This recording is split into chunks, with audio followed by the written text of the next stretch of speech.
Jackson there. Well, I'm not surprised that it's not me, frankly. I mean, I've been told in no uncertain terms that I will never be the Grand Marshal of the Salem Days Parade. Well, you were told you couldn't speak at schools anymore. And I can't speak at Spanish Fork High School. Now, I know my friend Craig Bielick up in Ogden, who has some sway with the Ogden Pioneer Days, has been lobbying for several years to get me to be the Grand Marshal of the hasn't worked of yet. the Ogden Pioneer Parade. No, they've said again. No, they don't say who. Every year they say, Craig, we've told you no before. Stop bringing it up. We will never have him. We're glad Bill moved to Salt Lake City. He's lived there now longer than he ever lived in Ogden. Robert Redford for Provo. Gary Coleman for Santaquin. Of course. Mm-hmm. Tony Geary, Colville. Brandon Flowers for Nephi. Mm-hmm. Mike Lookinland for Mount Pleasant. Really? Bobby Brady. Yeah, he lived there for a while. Hey, is Frank Zamboni the guy who invented the Zamboni? I don't know. I think he is. He's in Eureka. Really? Yeah, he invented the Zamboni. Of course, Chrissy. Did we mention Chrissy Teigen? No. She's from Delta. So she's the most wicked. Mm-hmm. Mm. Let's see who else we have. I'm just going south. Butch Cassidy, Beaver. Beaver. Mm-hmm. Butch and Beaver. James Woods, Vernal.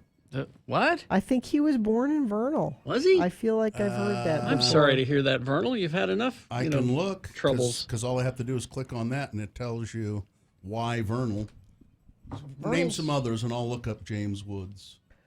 I mean, that's about it. Yep, he was born in Vernal. Born in Vernal. 1947. Sorry, Vernal. But it's kind of so I tweeted this out yesterday. I could probably retweet it again. It's just fun to look at the whole country and see. Mm-hmm. Like Ernest Hemingway, Ketchum, Idaho. You think of him being in Florida, but yeah. Oh no, his I think he was born in Ketchum, and his they still have a lot of Hemingway stuff there in Ketchum. His house is preserved and all of that. We don't read much in Ketchum. Oh, Carrie, Carrie. I tweeted, by the way, I did tweet that map at RFH Bill. Carrie, for you, Christina Hendricks, Twin Falls, Idaho. She is from Idaho, yes. Mm-hmm. Twin Falls, Or Carrie. Twin Falls. Twin Falls. Yes. Twin Falls, Carrie. Idaho. Well, how do I get me to be the most wicked person in Salem? Do I have to go to Salem and wiki? No, just people have to. So we can put the call out now. That's what I'm doing. Just go to Wikipedia and search for Carrie Jackson. Yeah, come on, go to Wikipedia. Search Bill Allred. I'm going to beat Marie Osmond. I am lobbying hard to be asked to be the Grand Marshal of the Salem Days Parade so that I can tell them no. Well, Carrie, they're never going to do it now. I want to be asked so that I can tell them no. And I don't want to be asked to be the Grand Marshal of the Ogden Parade because I'd do it. One quick thing about this, though. Yes. I don't understand who, I guess, because there are more people do wiki me, so I would show up on Ogden, but just not as many. That's how they pick them, I guess. I don't know if I have a wiki even. I haven't even looked. Yeah, you do. Oh, but do you have traffic? That's the question. Let's see. Friends of the program saying slowage southbound I-15, 650 north in Clearfield, 27 south. Wreck on the 201 at Bangor, delay heading northbound. Thank you, friends of the program, for sending those in via text at 33986. Get a home equity line of credit from Cyprus Credit Union for a limited time. Receive an introductory rate of 3.99% APR for the first 6 months. Visit your local branch or go to cypruscu.com. Boners round one coming up. Here are your candidates. Number one, well, yeah, she's racist and too dumb to be a teacher. Number two, the only way to fix this is to kill them.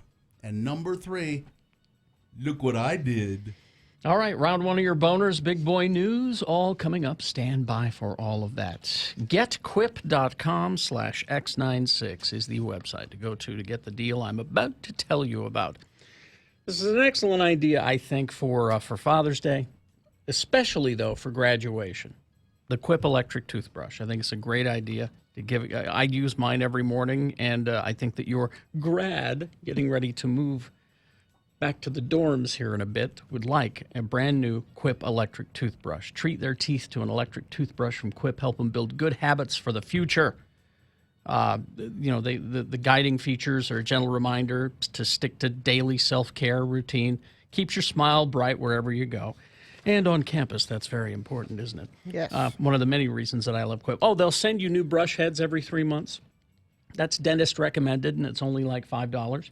One of the many reasons that I love Quip, I don't have to think about that. It just arrives in the mail. Over 1 million happy, healthy mouths do as well. Quip starts at just $25. If you go to getquip.com/x96 right now, you can get your first refill pack for free. But you need to do the /x96 to make sure you get that deal. That's your first refill pack for free at getquip.com/x96.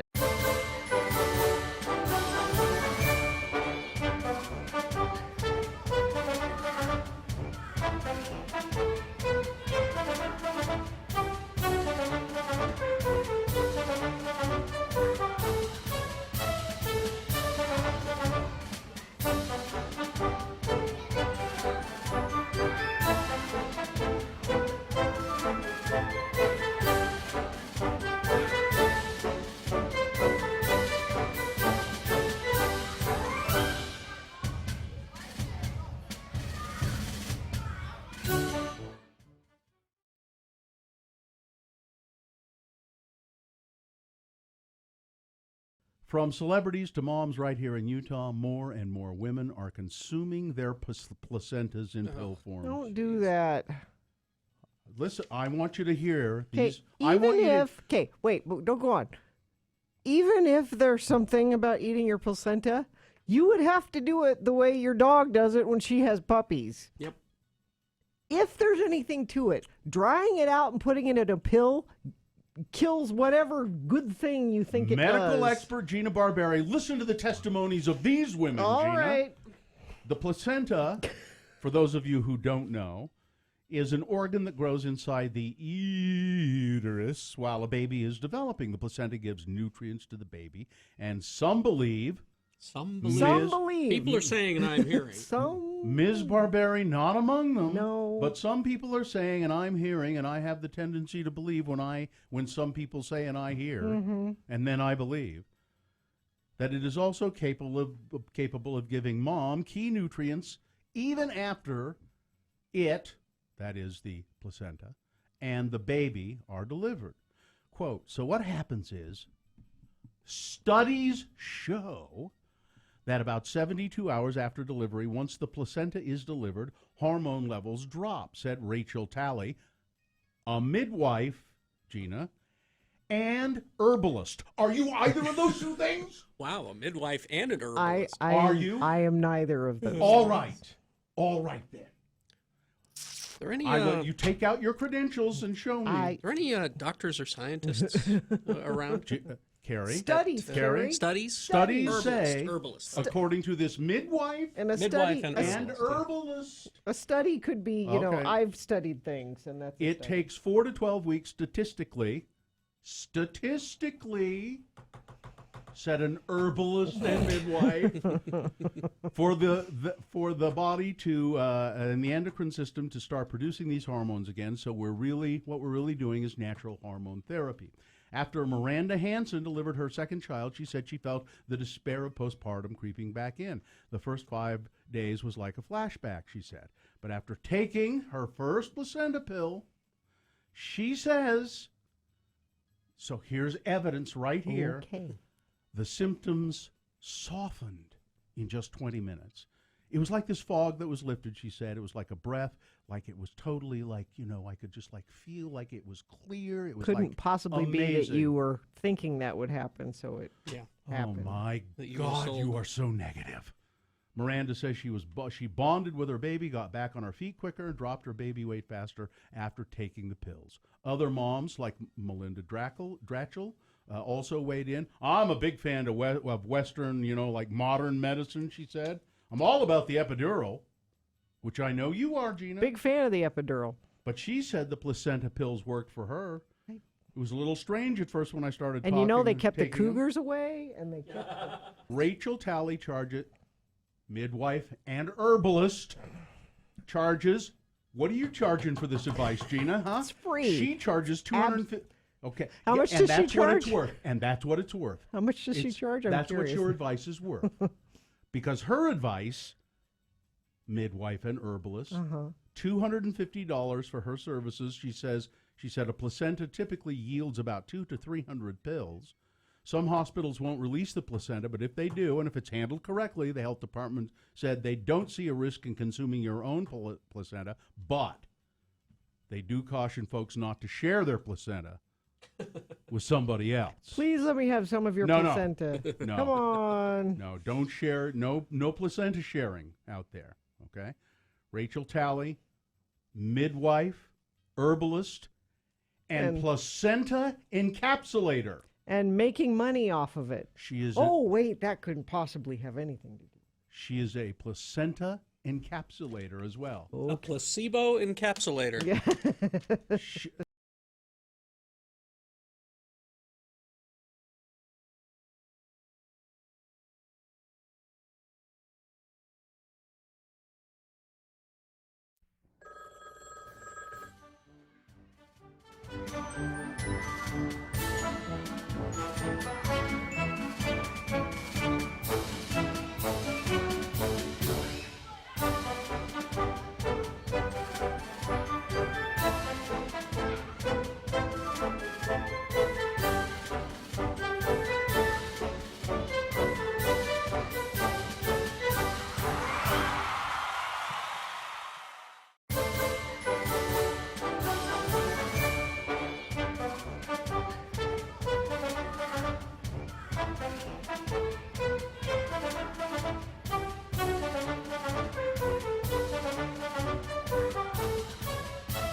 All right, remember that info. You will need it right now to vote for round one of your boners. Presenting now 3 news stories. These are examples of bad, stupid, funny human behavior, and you will decide with your vote of these 3 candidates which one is the worst.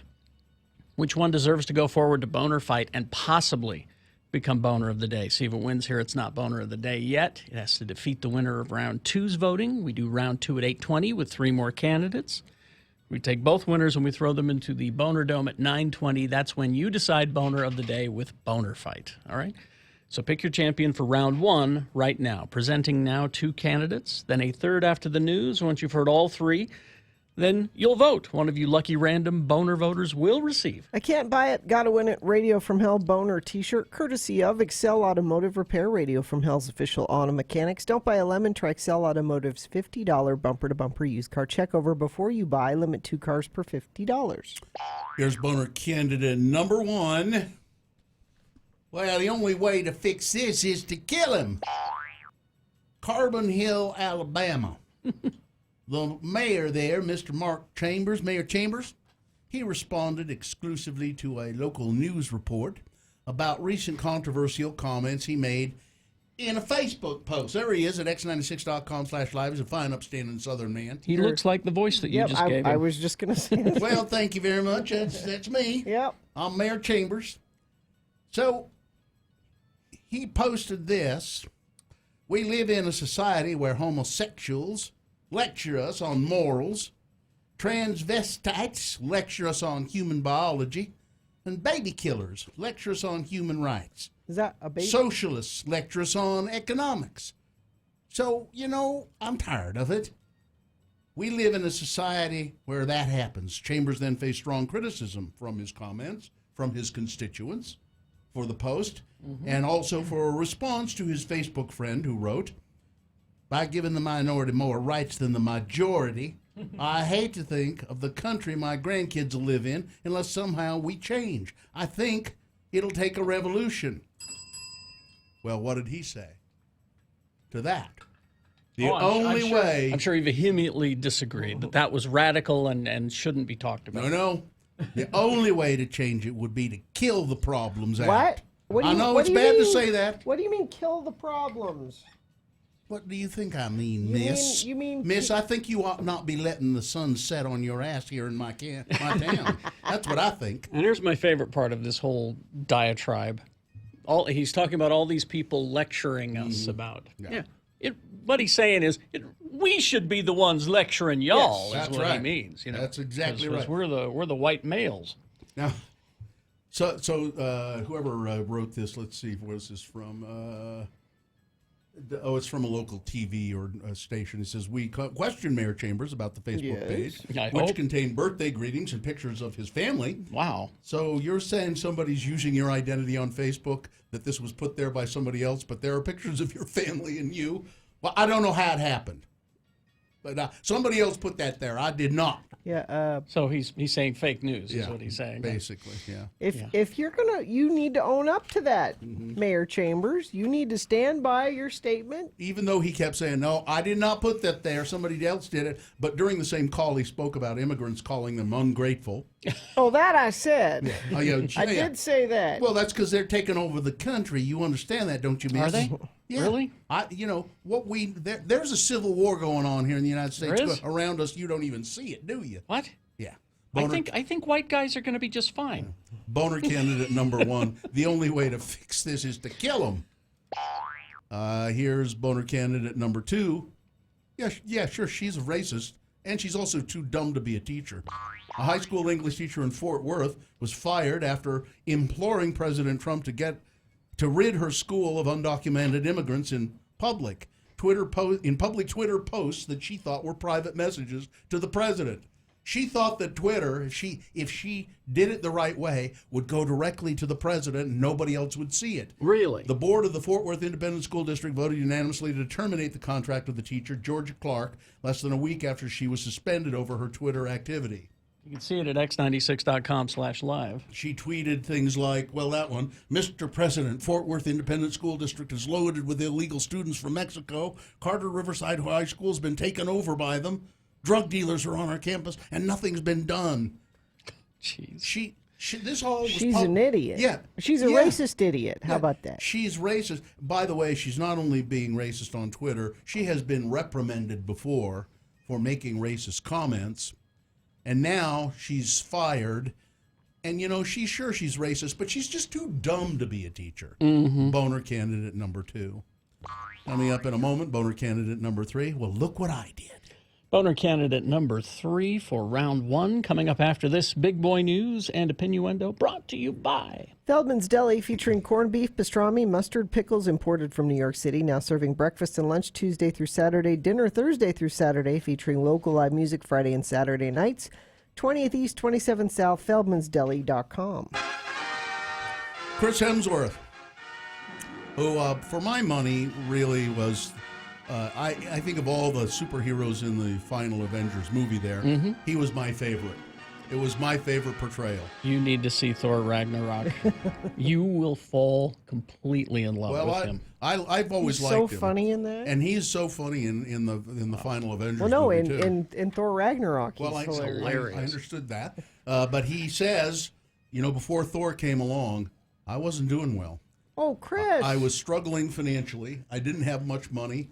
Looked like things were going to go south. No. Yeah, come on, Gina, look at him. I know. He would have been fine. He would have been just fine. Yeah, no matter what. Yeah, he would have been fine. I don't care for the blondes. He's an exception. And also, I'm sorry, Soleil Moon Frye. You're probably a nice woman, but nobody wants a reboot of Punky Brewster. Somebody might. No one. Anybody? Somebody might. It was a show that didn't get good ratings when it was on. Some people have affection for things they remember. The original from their series childhood. star. How long was the series on, though? I thought it was pretty popular. It was a few seasons, but it didn't do well, according to these articles I've read. She had a cartoon, too. She's attached to the new version, Soleil Moon Frye, which would follow Punky, as a single mother of 3 trying to get her life back on track. I think people when will she love it. meets a young girl who reminds her a lot of her younger self, I think it will go down the toilet if it ever gets done. Steve and Jim Agoto write and executive produce the new series. Fry will serve as executive producer. Punky Brewster was on 1984. It ran 4 seasons. It was nominated for an Emmy Award, or a couple of Emmy Awards. Oh, that's right, because they would do lessons. There would be a lesson in them. Yeah, it was a best children's program is what it was nominated for. I don't know. We're getting some support for Punky Brewster in the chat room. It looks like. I guess there's something for everyone, but well, it's a tragedy. He was one of a kind. He was an original, and he will be missed, or he has been missed. Bob Welti, the smiling weatherman at Salt Lake City's KSL TV, Channel 5. He was on for 40 years. He was on TV for 40 years? He has died at the age of 94. Wow. The station said his family had confirmed Welti died Tuesday afternoon. He began his television career in 1948 at the pioneering KDYL TV, Salt Lake City's first TV station. KSL hired him and sportscaster Paul James away to work with lead anchor Dick Norse in the 60s. And the 3 of them were great together. Norse, Welty, and James. Yeah. As Amanda Dixon said this morning, there was Bob Welti and Dick Norse and the sports guy. She couldn't remember. Apparently. Paul James. You work there, Amanda. Former station weatherman Kent Norton, remember him, who worked with Welty for years, said in an interview with KSL that Welty had an extraordinary ability to communicate with viewers. It's something you're born with, Norton said, being able to connect with people one-on-one through the camera. And Bob Welti was on our show one time, and I can't remember why exactly. I can't remember either. But all I remember about it, when we had him on, and then it was probably on the phone, and then when we were done, I remember thinking, man, that guy is good. Yeah. That guy is a professional. He is good. Charming as hell. Yeah. He grew up in Logan, worked at Cary. He worked at KVNU. Now, I didn't know that. Yeah. While in high school before joining the Navy in World War II. And he was working at radio station KDYL when the owner Sid Fox started KDYL TV. Initially known as experimental station W6XIS, which I think they probably should have kept. Yeah. But that became Channel 4, KTVX. Let's see. There was a chlorine overdose at the Pleasant Grove pool. I mean, in theory, I am for this. Why is that? More chlorine? More chlorine and kill more of the you germs. end up killing people. Well, yeah, there was a chlorine pump malfunction at the Pleasant Grove Veterans Memorial Pool, and that led to the hospitalization of dozens of people, according to police yesterday afternoon. Pleasant Grove police said they and several other police and fire agencies in Utah County responded like they would to a mass casualty critical incident. Because so many people were affected, Captain Britt Smith said a chlorine pump failed and then turned back on, sending too much chlorine into the pool. It was kind of the Chernobyl of Pleasant Grove. The chlorine went into the water and it became a gaseous state, and then it became airborne, and so it affected a lot of people around the area. It'll get you. There were swimmers suffering from bloody noses, people collapsing. It was quite a scene, apparently. Listen, if you are a cop or you want to be a cop here in Utah, you can use medical marijuana as a police officer and cannabis products and still apply to be a police officer.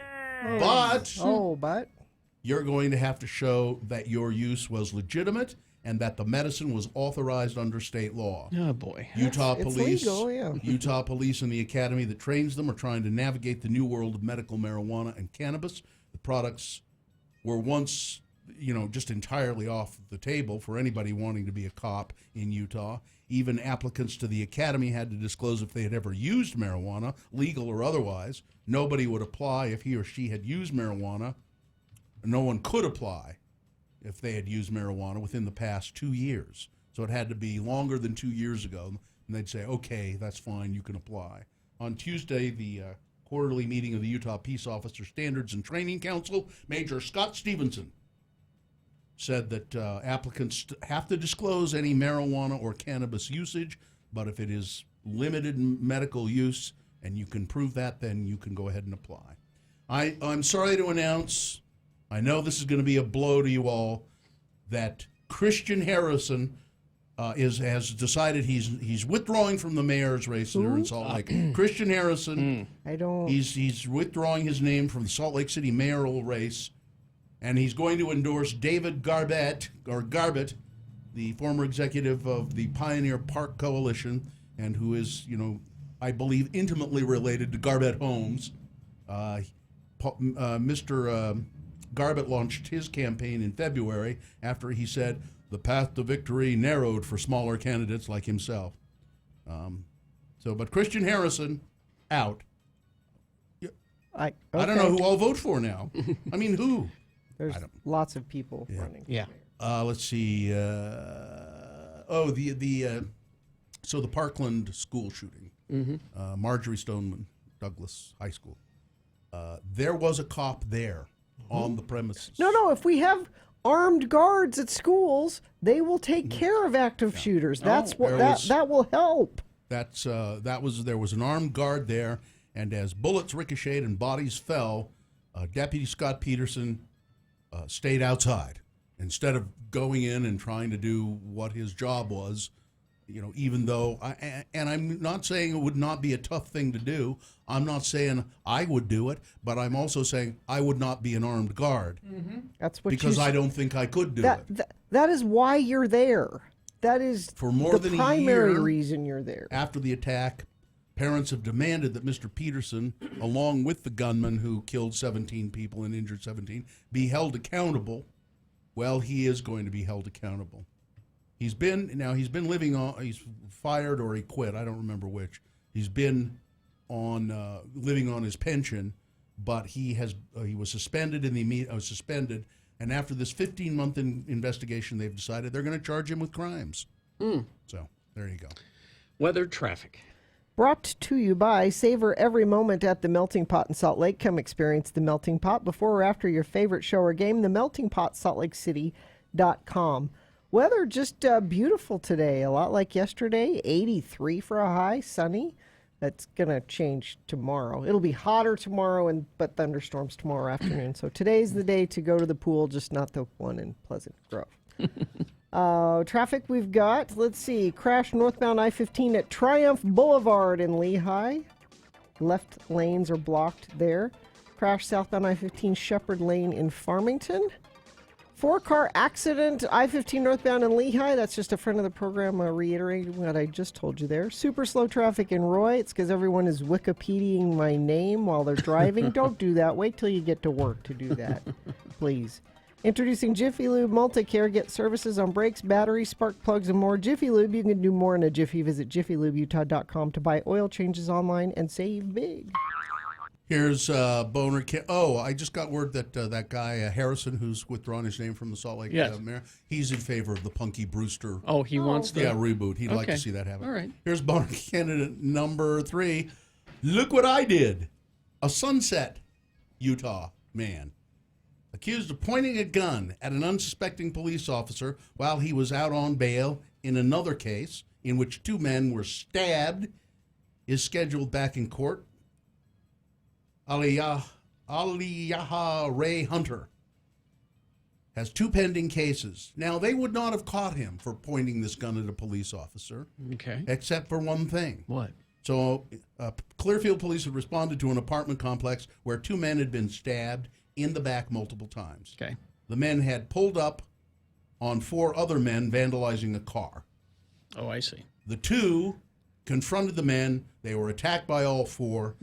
Hunter, the person in question here, and 2 other people were charged in 2nd District Court with aggravated assault, resulting in a serious injury, a first-degree felony. But they also, the police received a tip and a Snapchat video of Mr. Hunter sitting in a car, recording himself sitting in a car and holding a gun in his hand. He's seen lifting the gun up and pointing it at a Davis County Sheriff's deputy who's sitting in his patrol car working and not paying any attention. You know, he's busy. Oh. And there's a Snapchat video of this guy, Hunter, pointing a gun at him and then lowering it and not doing anything but driving away. So this is another charge that they can pin on him because he's stupid. Yeah. Look what I did. Boner candidate number 3. All right, let's review the first two and vote. Boner candidate number 1. Well, the only way to fix this is to kill him. It's an Alabama mayor who's said that the only way we can take care of this homosexual, this transgender, this Democrat problem is to kill him. Yep, that's what he said. Yeah. Boner candidate number 2. Well, sure, she's a racist, and she's too dumb to be a teacher. A teacher who was fired thought that tweets to Trump about immigrants went directly to him, that nobody else would see them. They were, of course, public. And Boner candidate number 3, the only way to fix this is, no, that's not it, I'm sorry. It's look what I did. All right, here we go. You've got to decide of these 3 candidates which one is the worst, which one deserves to go forward to Boner Fight and possibly become Boner of the Day. This is round 1. 1, 2, or 3. Remember your candidate number, the one that you think should win. Put that number in the message of a text, and text that to 33986. You can call 877-602-9696. The producer's booth will take your vote. Or go to x96.com, look for the box that says Boner Voting June 5, 2019, and vote there. This is just round 1. We have another round coming up at 8:20. 3 more candidates. We'll get a winner there as well. Throw the winners of each round, both of them, into Boner Dome at 9:20 this morning is when you will decide Boner of the Day for reals. All right, so let's get to round 1. You've got less than 300 seconds to do it. Here we go. It's round 1. All right. Look, accident. We know that. And if you get into a car accident or if you trip and fall on somebody's property because of unsafe conditions or some other issue like that, get help that you need, but then call the advocates. Yeah, don't deal with those calls from trying to get bills paid from hospitals, and just say, speak to my advocate, please. All you have to do is call 801-355-5550 or go to the website utawadvocates.com and talk to them. They will be able to determine, the advocates, Driggs, Bills, and Day, will be able to determine on the phone probably if you have a case. And if they think you have a case, they will certainly invite you into the office for more discussion. And none of this will cost you any money unless, I should say until, because they will. Yeah. And until the advocates get you a settlement. So if you've been hurt in an accident and you don't know what to do, call them. 801-355-5550 or go to the website utawadvocates.com.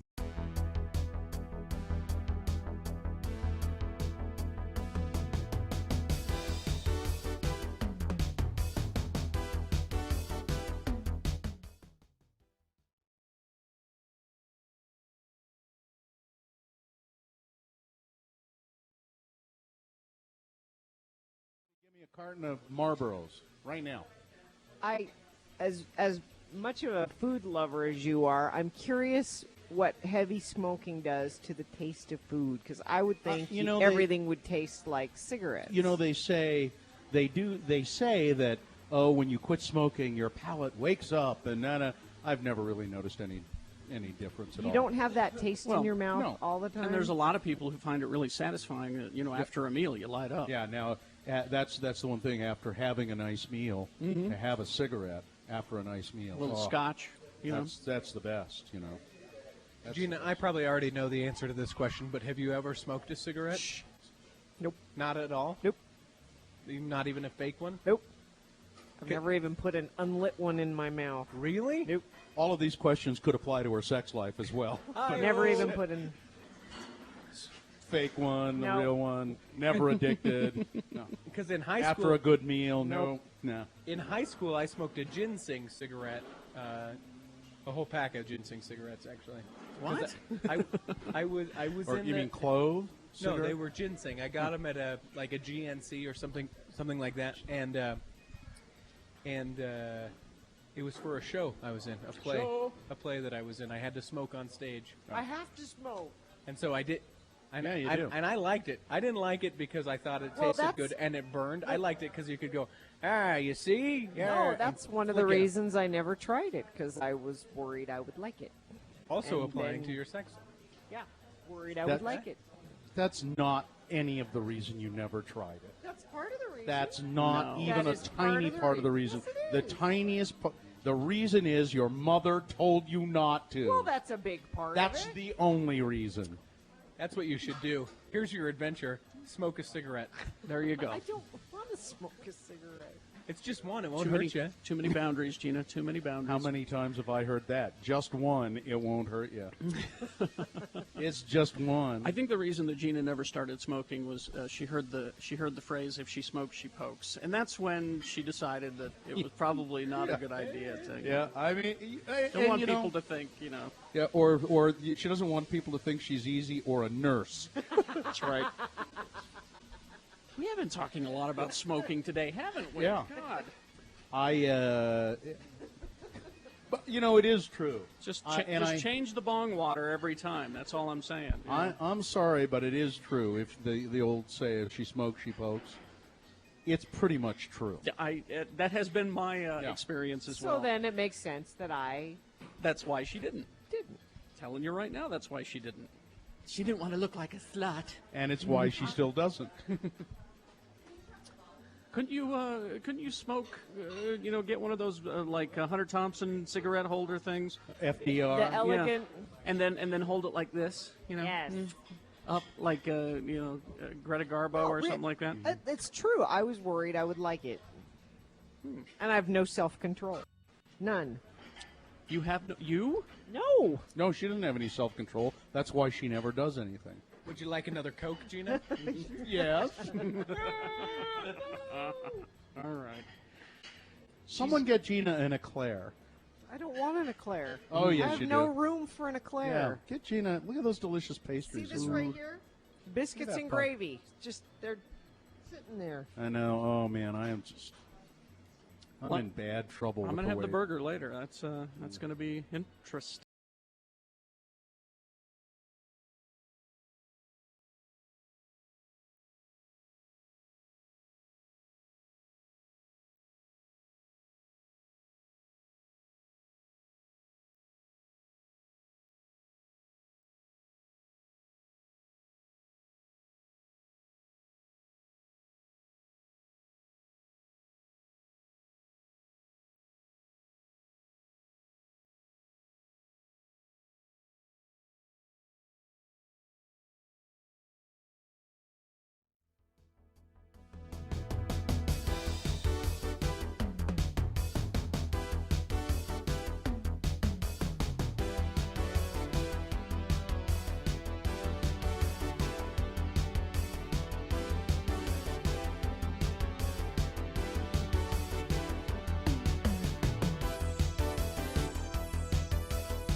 All right, 7:47. Time to award round one of your boners. And round one of the boner voting is brought to you in part by Scallops.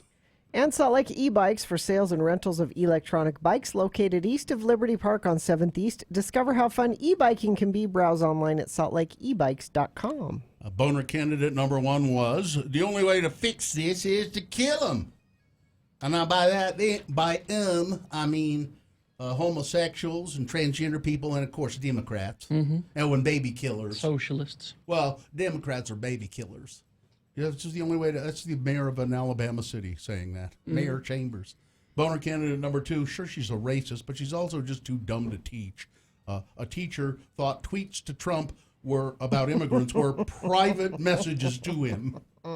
Brrr. And boner candidate number 3. The only way to fix. Oh, he did it again. Look what I did. It is a Utah guy who Snapchatted video of himself pointing a gun at an unsuspecting police officer, I believe in Clearfield. Let's see. Somebody named Doug, D-U-G, won the boner T-shirt, and the winner, number 1, boner candidate number 1, the only way to fix this is to kill him. That's your winner of round 1's boner voting. It now goes forward to boner fight. Might be boner of the day. Depends. Round 2 coming up. 3 more candidates. We'll do this again. Get another champion then at 8:20. And then we'll throw both of the winners into boner fight at 9:20 this morning is when you will decide boner of the day. So stick around for round 2 coming up in about a half hour. I saw this story, and it was interesting to me because I have some experience with it. New York State, the first one I saw said could become, and apparently it has become, the first state in the nation to ban the declawing of cats. So there is kind of one of those standards that people used to do all the time, but is... Well, it's a procedure that you can do, and it removes not the back, but just the front, you should say, the front claws of house cats. And the reason people do it is because the cats claw things up all the time. They're like always furniture. They're always working them. You know, they have to. They keep them sharp. They have to keep them sharp. It keeps them short too. I think they'll have the tendency to grow really long if you're not, if they're not working them all the time. Yeah. Now we have Katie, cat owner, here to weigh in on this. I'm a cat owner as well. The picture that we have is my blind cat Bilbo. That's my blind little baby. Pretty cat. Thank you. And of course, I have 2 cats, and I care about them because I spent $4,000 on Klaus. Yes. Who is doing fine, by the way. Is he good? Yeah, I took him and had his stitches out, and he's a trooper. He's back to his weird, timid self. Oh. He's such a weirdo. And he looks funny with a shaved belly. But now, are your cats declawed? No. Now, growing up, I had cats all the time. My family did. Mm-hmm. And my mother liked Siamese cats in particular, but we had other kinds of cats. And she always had them declawed. Yeah, my mom too. Because of the furniture. Yeah. Now, the people at the time, only thing I ever heard about it was, well, you do that, and then they'll be helpless if they, when they're outside, they can't defend themselves or stuff like that. Which is why the vet in our hometown wouldn't do the hind legs, only the front paws. So that way, then they could kick. Yeah. You could grab and kick. That was his rationale. Well, I think most declawing, they just do the front ones. They don't do a lot of the time. Most of it is just the front ones, so they do. But I will tell you this: those cats of my mother's and mine always went outside, and always ruled the yard, and always still caught birds and still climbed trees and did it without their claws. They were amazing. But is it cruel to do, is the question. Well, I didn't even think about it growing up because it was just something that Mom did. She took it to the vet and came back, and then it just happened. Mm-hmm. And then I moved in with a girl, and we talked about getting a cat, and I said, do you think we ought to get it declawed? Mm-hmm. And she looked at me like I was some kind of barbarian. See, I would have given you the same look. See, I didn't even think about it. She said, you realize that you're just it's like lopping off the tip of your finger. That's exactly it. It's taking off basically their entire the entire tip of their And I went, oh, God, I had no idea. Yeah. Here's how it's described. People call it cruel and barbaric. It involves the amputation of the cat's toes back to the first knuckle. Yeah. Yep.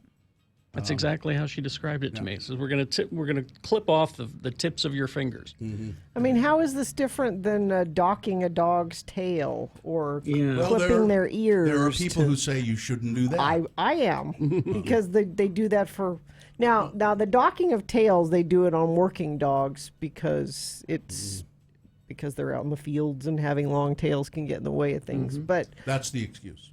But clipping the ears because they like them pointy. Yeah, no, that's just Gina, sad. Cutting off their tails because they're out in the fields and get in the way of things is not an excuse either.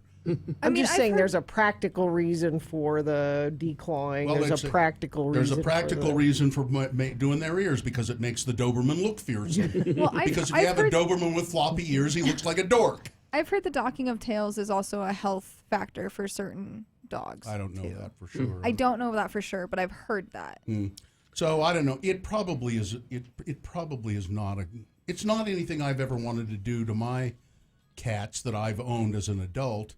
And God knows, Rush Limbaugh and G. Gordon Liddy, my two previous cats. The one was called Rush Limbaugh because he was a big fat idiot. And then G. Gordon Liddy because he was just dumb and mean. That's fair. But they were not declawed, and they clawed. They were inside cats until they clawed their way out of the house. That's fair. And they had. Then I just let them be out. I think my cats are super spoiled. They've got them like master of cat towers. I adopted. Here's a text. I adopted my cat, and she was already declawed. People still think I'm cruel and morbid. I didn't do it. You should, when you introduce them, say, "This is my cat. The cat. I did not declaw the cat. This was not my fault. I rescued this animal." Well, you should have them restored. Is there claw restoration? I mean, at least you like rescued the cat. There's that. It's like there's men foreskin. I'm going to get my foreskin put back on, by God. So I don't. Yeah, it probably isn't a good thing to do. And, and I haven't done it, but I understand the rationale. And like I said, the cats that I had around the house growing up, they were just fine without them. They could still climb trees, but the initial. I mean, when they would come home from the vet, you know, their paws were wrapped up, and then you did. They had surgery. Yeah, and they make little bloody footprints sometimes. I have a hard time walking around for a bit. Yeah, it's sad. All right. Let's see what we have here. Crash westbound SR 201 at 38th West in West Valley City. Crash northbound I-15 1600 north in Lehigh. 2 accidents in Lehigh. That's at milepost 282, also milepost 284. I believe there are 4 cars involved there, so it's spread out and causing issues. If you see something you want to share, 33986. And if you're injured in an auto accident and your insurance doesn't think your injuries justified medical treatment, well, call the Advocates. They're prepared to win. Go to utahadvocates.com. All right. Here is something that I would suggest you do. If you've never gone to Snowbird in the summer, do it. That's when I go. Yeah. Snowbird is a year-round resort, and it is summer. And people are saying, "Well, what's the difference in Snowbird?" It's kind of like a staycation. Yeah, it's not far away, but you feel like you're far away. And it looks totally different. The scenery changes because the snow goes away. You can take tram rides and hike, and there are so many things to do at the base. You know, the summer activities. Snowbird opens for the summer June 15th. That's next weekend. They're opening for all of the activities and the 11th annual Brew Fest. They're open 11 a.m. to 8 p.m. Starting on the 15th. Brewfest is Saturday and Sunday the 15th and 16th. Then there's a Father's Day barbecue also on Sunday the 16th. You go to x96.com/live. We have an aerial shot of. Well, that makes me want to be up Snowbird. there right now. So if you want discounts, purchase all-day activities passes online at snowbird.com for the best pricing. And for getting a room and staying overnight for a couple of nights, go to snowbird.com. The Toyota Salt City Sounds Concert Series, Night 2.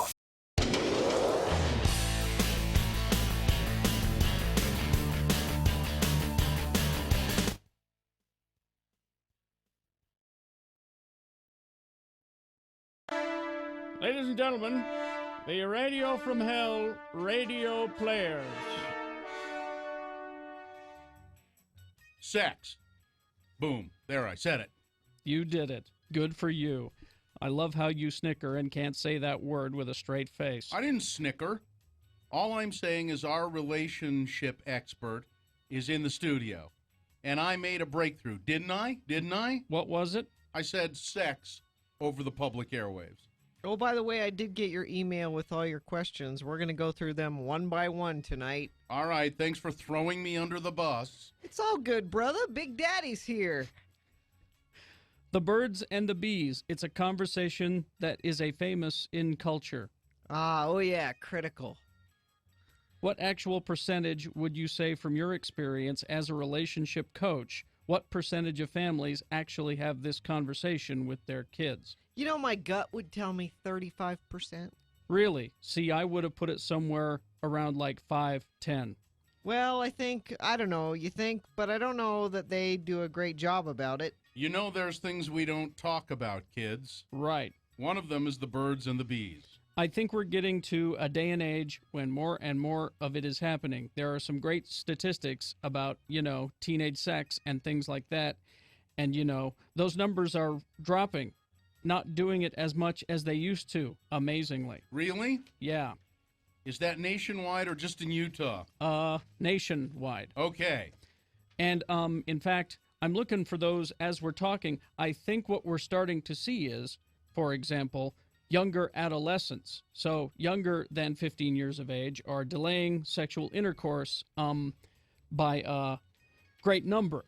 In fact, here's some examples, some other statistics. Ages 12 to 19-year-olds report parents are their greatest influence regarding sexual decision-making and values. Okay. 37% say their parents were the most important key as opposed to their friends, 33%, siblings 5%, and the media. So parents, it's a critical thing that you talk to your kids. 94% of adolescents and 91% of, it's 94% of adolescents and 91% of parents believe that adolescents should be advised that they should not have sex before completing high school. That's interesting because, not the most part, but a lot of parents believe that their kids aren't going to listen to them. Oh, yeah. No. They don't have the kind of influence over their teenagers that they wish they had. But what you're saying is... they expect it. So, yeah, parents, step up. I think Utah, I believe we do have a bit of stigma around this topic. Sometimes we don't want to go there. Sometimes we think it's opening up a can of worms, but I think it's completely your responsibility. And, you would let your kid go and do something dangerous, without some advice, some information. Like rock climbing or... Like rock climbing, right. You'd make sure they knew what was going on. You'd make sure that they... or driving. Uh-huh, right. What the hell was that? That was the Radio from Hell radio players. What? How long was that? Too long. How long was that? 4 minutes. What did they say? And that was cut off. And I still don't know what they said. I have no idea what they were talking There was about. more of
4 minutes after 8 right now. I had an email of interest here, but this might supersede it. I've got the email of interest ready. Okay. Because I don't know what this is. So we'll hang on to the email of interest. But I came and I found this on my desk this morning. It's a big plastic hefty bag with it's a strong sealed hefty bag. And it says, there's a piece of paper in it, so I'm going to open it now, that says, to Bill at Radio from Hell, cosmic top secret, burn after reading. No, wait, you're opening it? Hold on, there might be... What? Might be anthrax in there or something. No, it feels like a T-shirt. You don't know what anthrax feels like. It doesn't feel like a T-shirt. You just open things Yes. that say burn after reading? Okay. Yeah, but see, I think this probably would have killed the receptionist before it ever got to me. Unless she opened the seal. Oh, here we are. It says the Pride Parade is an excuse to throw a party for 50,000 of our closest friends. I had the best time. If you were not actually in the parade or the reviewing stand, then the best place to be was at the protester corral. There was a completely new setup. You saw the orange fences. The protesters were herded into a corral on the corner with their giant, ugly banners, and this year the cops were in the corral with them. This left the sidewalk clear for wave after wave of people protesting the protesters. We had our own party around the corral. This is pretty long, but whoever this is talking about... Andy, the bear, 48 years old, was a giant of a man and was having a deep philosophical discourse with the lead protester. Okay. So that's nice. It goes on talking about how fun this person, and I don't know who this is, had the parade. Until the parade started, people were taking pictures and videos and selfies with the banner with the big fluffy red heart, and it was a man getting a video of all of us as part of a documentary. The banner came from Patton Oswalt as one of Kerry's drops. As Kerry would say, K-Play. The banner was a hit. I didn't see you, but I had a good view of most of the parade and so forth. But then there's something else. It's not signed. So that's not mysterious. No, then there's, what's this? Oh, well, here's where the anthrax is. Oh, it's a banner. So. Not a T-shirt at all. No, it's a banner of some sort. Oh, it's one of the, I'll bet it. What? What? There, that's Do you the need banner help? in question, right there. Let's make sure it doesn't say anything. No, it doesn't. What is that? It just says I heart.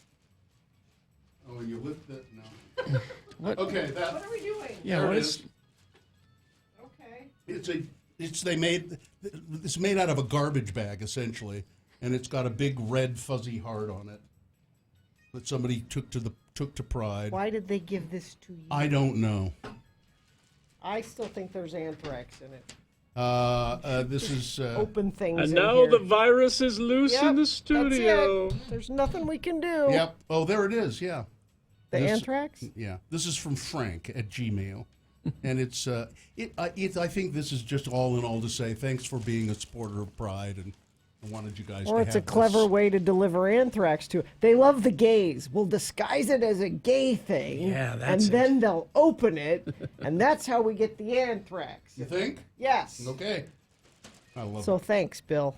I had plans this weekend, and now This is well.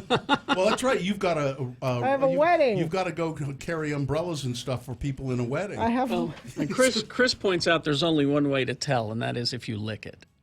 Okay. Oh my God! He just licked it. Yeah, it doesn't taste like anthrax. Did you really just lick that? Boy. Oh man! What do you think, Gina? Even I have standards. Of course I didn't lick it. So there you go. How much time do we have here? Because I still have an email of interest. Well, I don't know how long your email of interest is. So. Let's do it. Because Okay. there's a picture that goes with it, Katie will have. An email of interest. This is it just says it's a smattering of things. Hello, Bill. As my email address implies, my name is Josh, a.k.a. Josh in Denver. Over my last 31 years of listening to the show, at least 23, I've met you, Carrie, and Gina many times. I think I was 6 or 7 when I first met Oh, you. Oh, God. Jeez. Never mind. I will turn 31 in November. When I was 15 or so, I remember you talking about Little Bill, fantastic haunted house character. wanting a C-3PO Lego figure. I don't remember that, but I happen to have one spare, so I emailed you, and a few days later, I was invited to the station across from Cabin Fever. That means across from Trolley Square. Okay. You know. And I gave the Lego over and was given a best of CD, a best of the 80s CD that was knocking around. I believe a hearty handshake before it was such a coveted boner prize was also in the offing.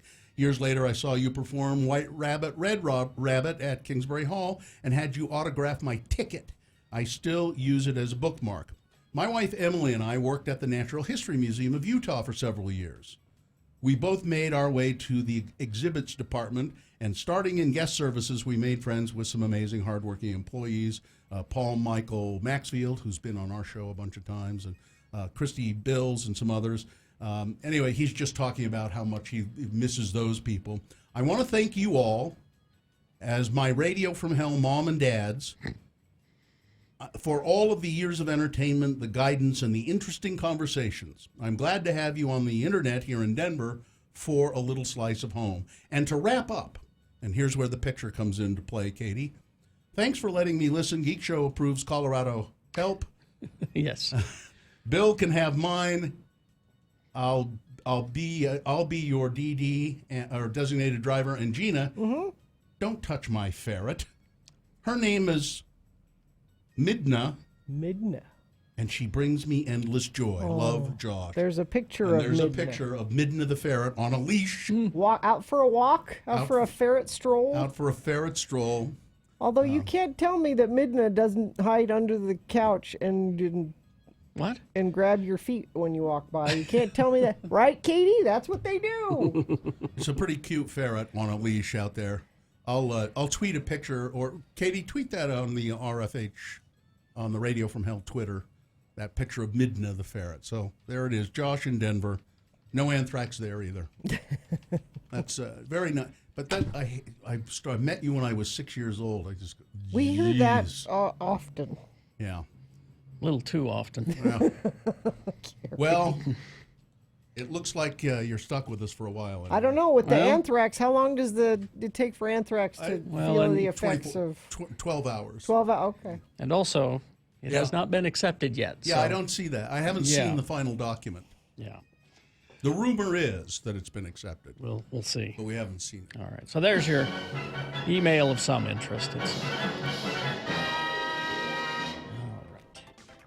Friend of the program says semi-tire in the right lane, I-15 at 12th Street, southbound in Ogden. Thank you for alerting us to that. Crash westbound SR-201 at 38th West in West Valley. And the earlier four-car accident in Lehigh, northbound I-15, about milepost 284, 282, somewhere in there. Still causing some slowage. If you see anything and it's safe for you to text it to us, 33986. Hoops Vision wants to help you focus with LASIK. Call 877-30-LASIK or schedule a free consultation at hoopsvision.com. All right. Let's see, are we all ready to bonus round two? Mm-hmm. Oh, my. Well, here are the candidates. Number one, well, we don't have a rule against it. Number two, I just don't want it in my face. And number three, now we'll never get it. All right, so round two of your boners, big boy news, all coming up after these. Diamonds Direct. Oh, yeah, Diamonds Direct. Listen, the other jewelry stores don't want you to go to Diamonds Direct. Well, they know what'll happen if you go there. And they'll do anything to keep you from going there. Because you'll walk in and go, this is beautiful. Surely I can't afford anything in here because the showroom is so nice. Oh, but you can. can. Yeah, but, you know, Diamonds Direct has up to 30 times more than the other stores have. They don't want you to see the quality that Diamonds Direct has. It's so much better. Diamonds that sparkle more, rings that are made by hand, and exclusive fashion jewelry from the top designers.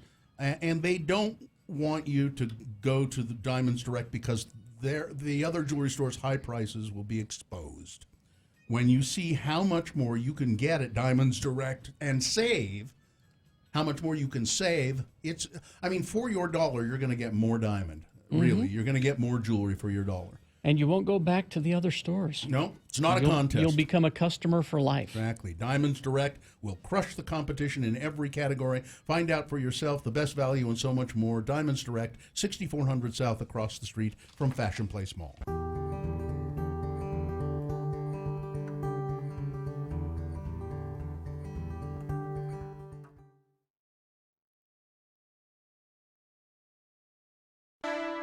Ladies and gentlemen, the Radio from Hell radio players. Sex. Boom. There, I said it. You did it. Good for you. I love how you snicker and can't say that word with a straight face. I didn't snicker. All I'm saying is our relationship expert is in the studio. And I made a breakthrough, didn't I? Didn't I? What was it? I said sex over the public airwaves. Oh, by the way, I did get your email with all your questions. We're going to go through them one by one tonight. All right, thanks for throwing me under the bus. It's all good, brother. Big Daddy's here. The birds and the bees. It's a conversation that is a famous in culture. Oh yeah, critical. What actual percentage would you say from your experience as a relationship coach, what percentage of families actually have this conversation with their kids? You know, my gut would tell me 35%. Really? See, I would have put it somewhere around like 5, 10. Well, I don't know, you think, but I don't know that they do a great job about it. You know there's things we don't talk about, kids. Right. One of them is the birds and the bees. I think we're getting to a day and age when more and more of it is happening. There are some great statistics about, teenage sex and things like that. And, those numbers are dropping, not doing it as much as they used to, amazingly. Really? Yeah. Is that nationwide or just in Utah? Nationwide. Okay. And, in fact, I'm looking for those as we're talking. I think what we're starting to see is, for example, younger adolescents, so younger than 15 years of age, are delaying sexual intercourse by a great number. In fact, here's some examples, some other statistics. Ages 12 to 19-year-olds report parents are their greatest influence regarding sexual decision-making and values. Okay. 37% say their parents were the most important key as opposed to their friends, 33%. Siblings 5%, and the media. So parents, it's a critical thing that you talk to your kids. 94% of adolescents and 91% of, it's 94% of adolescents and 91% of parents believe that adolescents should be advised that they should not have sex before completing high school. That's interesting because, for the most part, not the most part, but a lot of parents believe that their kids aren't going to listen to them. Oh, yeah. No. They don't have the kind of influence over their teenagers that they wish they had. But what you're saying is... they expect it. So, parents, step up. I think Utah, I believe we do have a bit of stigma around this topic. Sometimes we don't want to go there. Sometimes we think it's opening up a can of worms. But I think it's completely your responsibility, and, you would let your kid go and do something dangerous, without some advice, some information. Like rock climbing or... Like rock climbing, right. You'd make sure they knew what was going on. You'd make sure that they... or driving. Uh-huh, right. What the hell was that? That was the Radio from Hell radio players. What? How long was that? Too long. How long was that? 4 minutes. What did they say? And that was cut off. And I still don't know what they said. I have no idea what they were talking There was about. more.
And you will need that information to vote for round 2 of your boners, happening right now.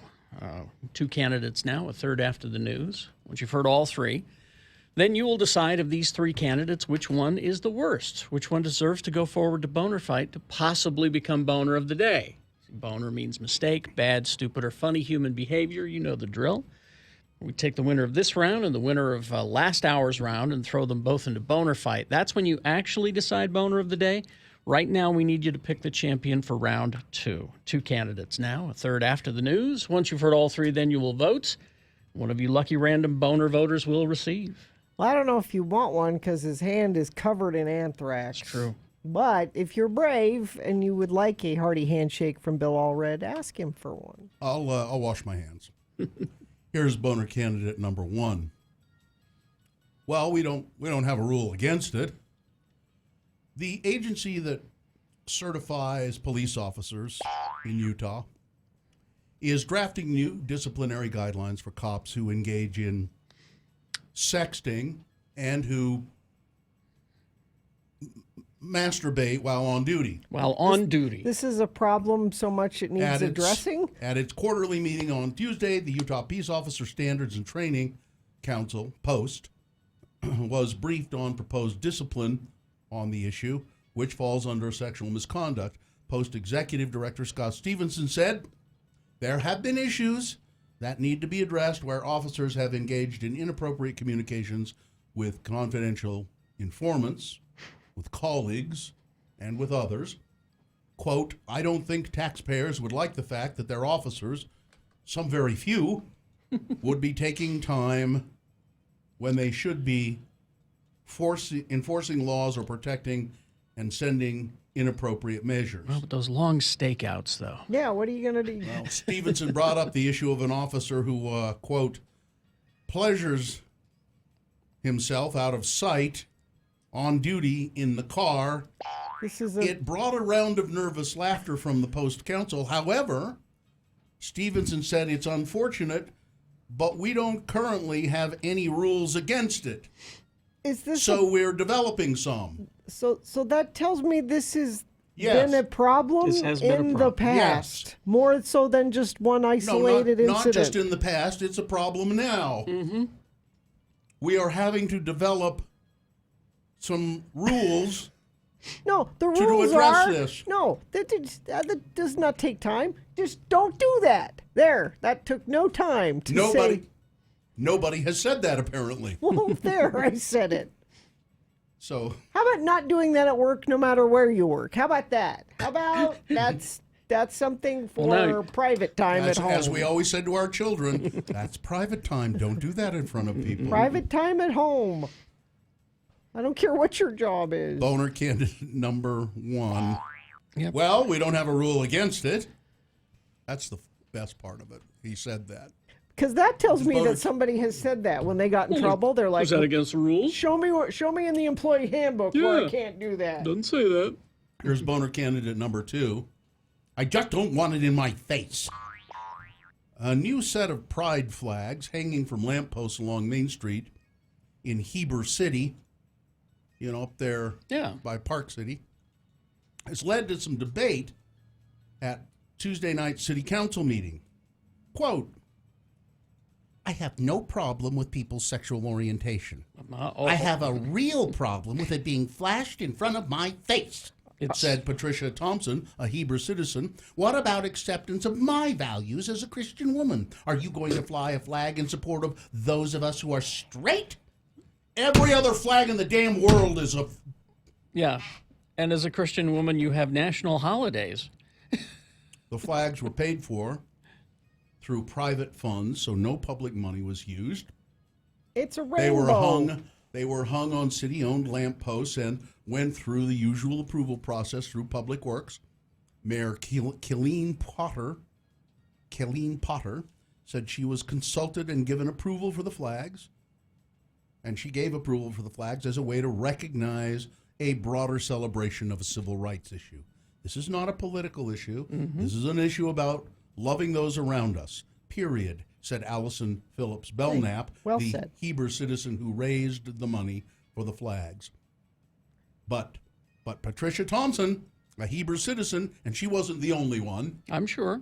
I just don't want it in my face. How is that in your face? It's actually up above your face. It's way up above. Boner candidate number 2. If you don't look up, you won't see it. Now, I don't know what number 3 is, but is it the straight pride parade happening? Because that would go nicely with this. No, I didn't see that. Oh, you didn't? Oh, there's a movement. Straight pride. They want straight pride. We'll address that tomorrow. Okay. All right. Here's boner candidate number 3 coming up in just a second. Yes. Now we'll never get it.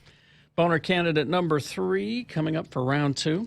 Right after this, Big Boy News and Opinioendo, brought to you by... Health insurance should be personal with doctors you know and trust in your neighborhood. That's what you get with the University of Utah Health Plans. Choose you. Kanye West has described in vivid detail what it's like to have a bipolar episode. And he's upset that people don't seem to get it, and it makes it way worse for him. Ye opened up about his mental health struggles to David Letterman on David's Netflix show, and My Next Guest Needs No Introduction. And Kanye talks about having a bipolar episode is like having a sprained brain, but you just can't get it treated like an ankle. Oh, and he also said he's not in favor of the Punky Brewster reboot.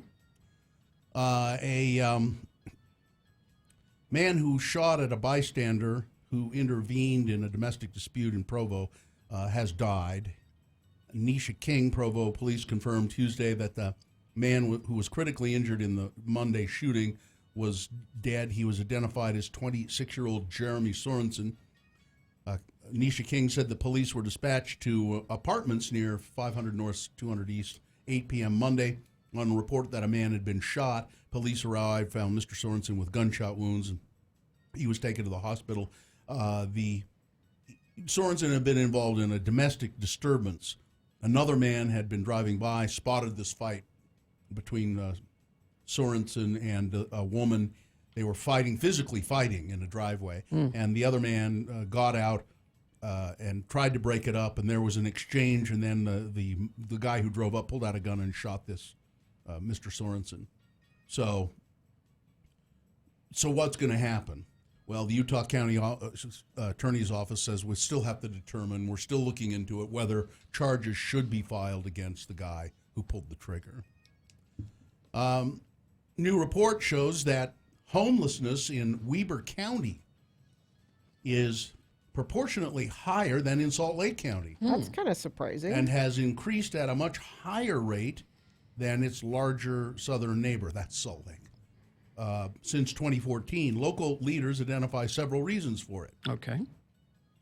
Rising house prices, increased movement among people experiencing homelessness, thought due to the Operation Rio Grande in Salt Lake, where they busted all of that up. Oh, people moved. Migrated north. Oh. Yeah. The report calls for several improvements to homeless strategy in Weber County to reverse concerning trends, as they put it.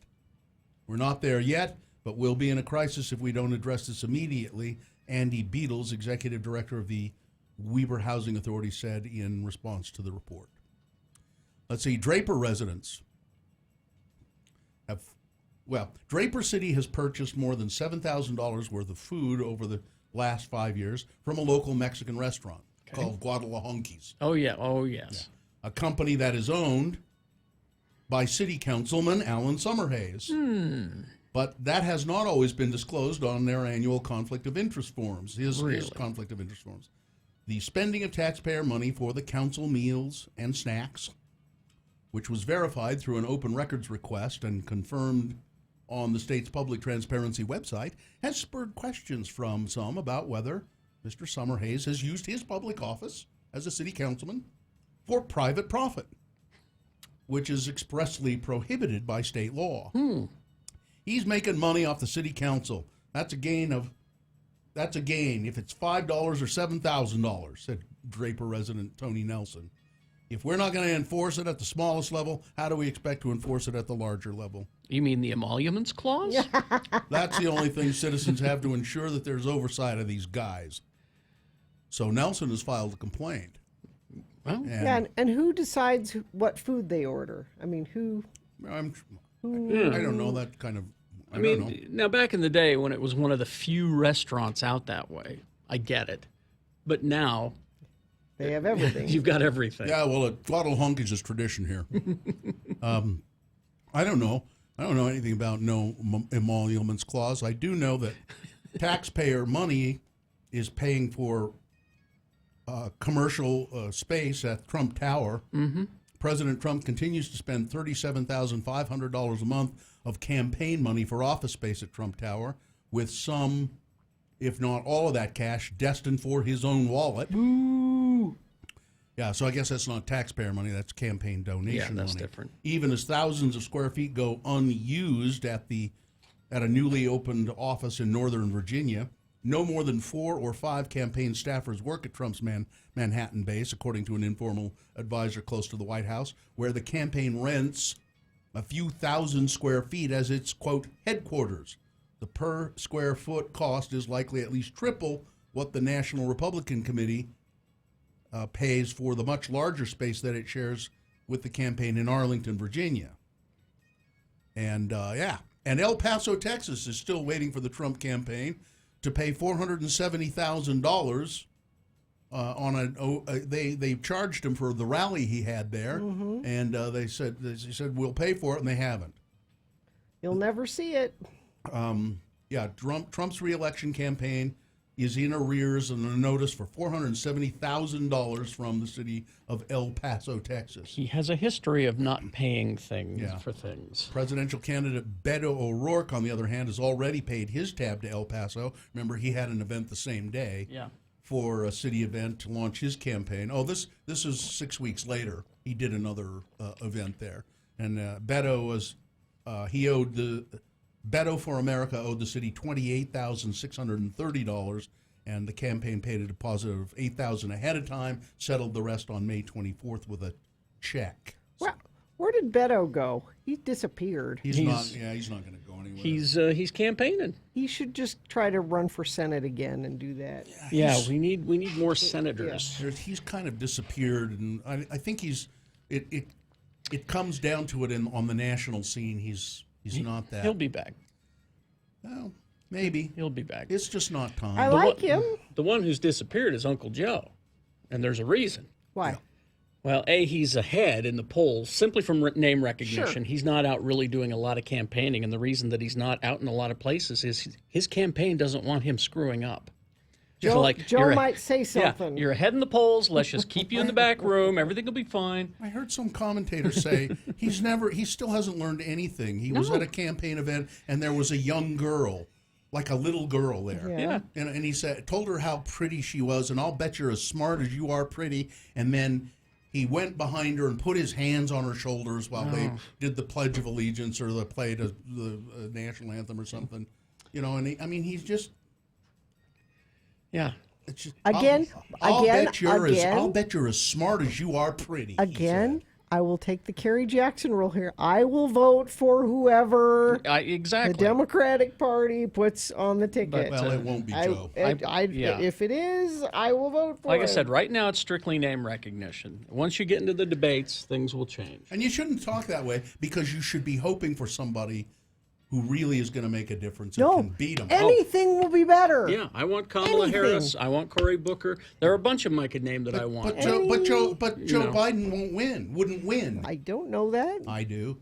So you're saying you wouldn't vote for him? You'd abstain from voting if he's on the ticket? What I'm saying is we don't want him on the ticket. I don't care who's on the ticket. I want somebody who can win on the ticket. Well, let's wait until we get them there and let's see. We're not... Because arguing about it now is just a waste of time. Well, it's what people are doing, and they shouldn't be trying to decide. Well, how do you decide? That's what the primary campaign is all about. Well, that's why we should wait for the primary to happen. The Democrats sit and shoot at each other and kill each other constantly. They're out campaigning. You need some unity. Well, they're out campaigning and shooting each other. Yes, and they will, but don't snipe at each other. Tell us why your guy is best. That's what I agree with that 100%. Don't sit and snipe at the other candidates. Yes. Amen. That's a Reagan rule. Reagan laid down that rule about the Republicans. Don't bitch about other Republicans, and look what it does for them. Let's try that, shall we? And let's wait for the primary. I'm for gerrymandering and redistricting. Well, let's try that too. That seems to work for them.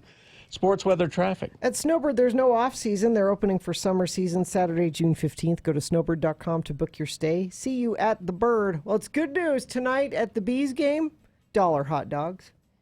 $1 hot dog night. 7 o'clock, they play the San Antonio Mission. And poor Ric Flair. Oh, really? He's alive and well after his latest health scare. Because he just got out of the hospital. He's suing his manager, longtime manager, 20 years. So he's had a couple health scares lately. Remember when he was in an induced coma? Yeah. And then he came out of that, and then he was in the hospital most recently. He said his agent, when he was in the induced coma, embezzled money from him. Like, well, I think he's going to die, so I'm going to take money. So he's suing her because he's not dead. That's sports weather.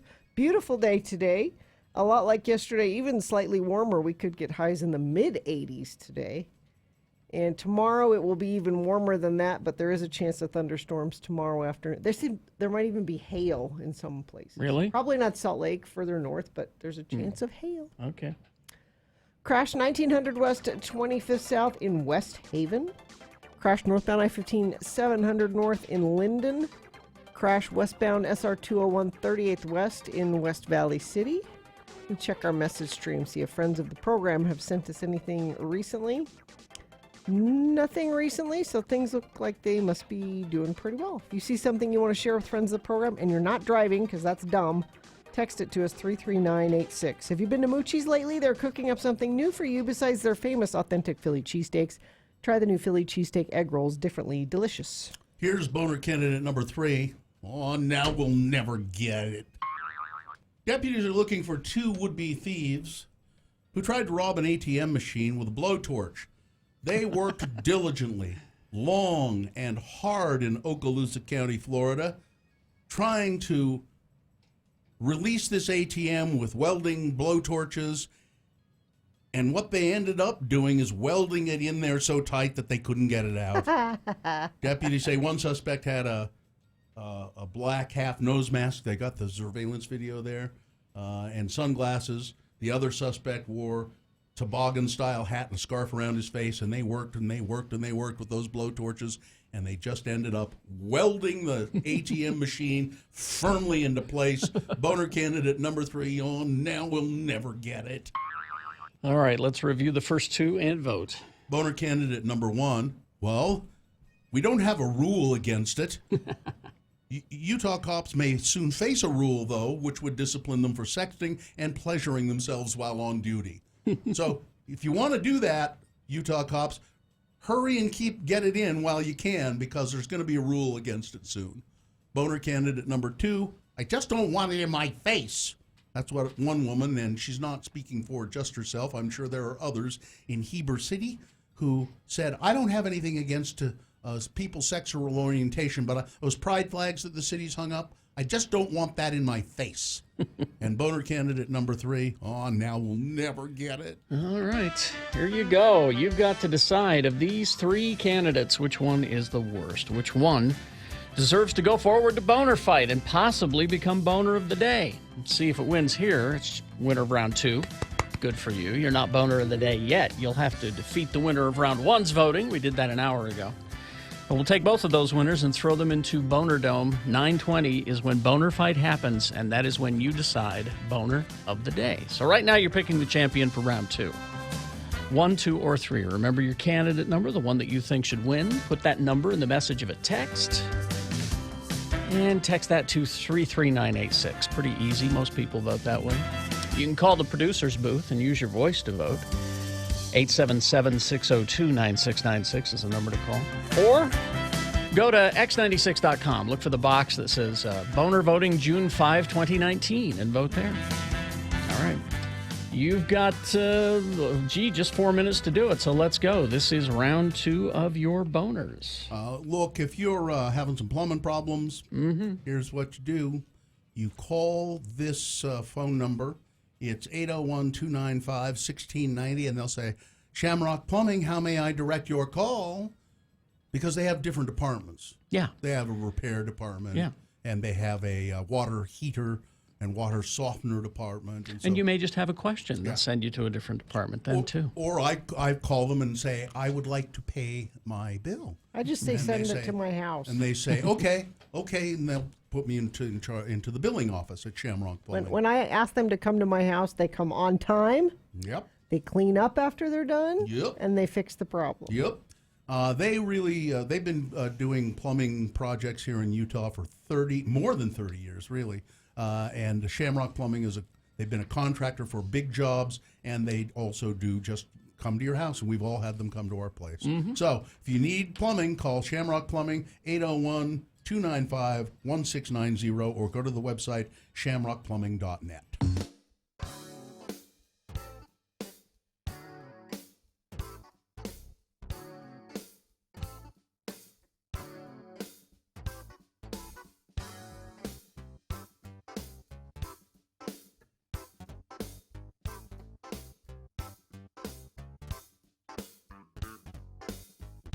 There's a great a little video that I tweeted early this morning at RFH Bill. Well, let me go look. It's a little video of some mayor somewhere in Wisconsin, I think. Yeah. He's doing his Groundhog's Day thing with Like Jimmy the Groundhog. Jimmy, that's Sun not a Prairie- groundhog name. It's not. Why is Jimmy not a ground? Phil is a groundhog name. Sure. Why is Jimmy not a groundhog Jimmy's name? It's fine. Awfully if defensive Princess about Jimmy. Good God, Gina, you derail the story. Jimmy, that's not a groundhog. Why does Carrie Fisher call her dog Gary? It's fine. Anyway, Sun Prairie, Wisconsin, Jimmy the Groundhog, and the mayor, Jonathan Freund, is and he's an idiot. And I love the way they wrote this story on what is it, Gawker or Newsfeed? It's called Gawker's Newsfeed. Yeah. Low-rent Punxsutawney Phil impersonator Jimmy the Groundhog has the easy annual task of predicting each February whether Sun Prairie, Wisconsin will experience 6 more weeks of winter. This year, the job got to him a little bit as he whispered his prognostication into Mayor Jonathan Freund's ear. The weather will be, got your ear, sucker! I'm biting your damn ear off. How do you like me now? He gets a hold of it, too. Yeah, he does. He gets a good chomp in there. Yeah. You watch the He keeps little going. video. The mayor keeps going, though. He doesn't stop. Yeah, flinching from the savage attack on his soundy flaps, Freund attempted to translate the bite from groundhog to English. He didn't see his shadow, the shaken mayor stammered, so it will be in early spring.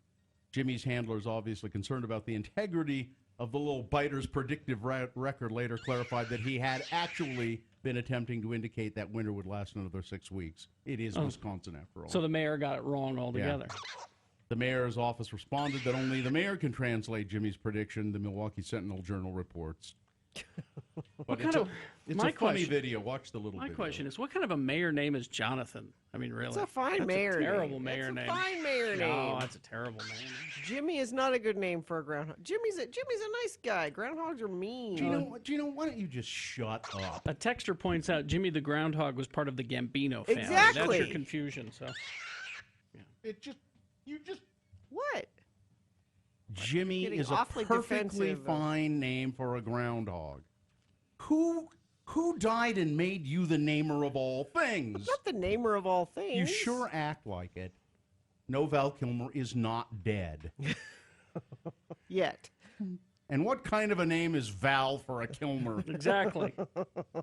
The Kilmers never named their children Val. What's wrong with them?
All right, 8:46. We got things that must go next, but first we need to award round 2 of your boners. And round 2 of the boner voting is brought to you in part by a delightful corn and tomato and basil salad.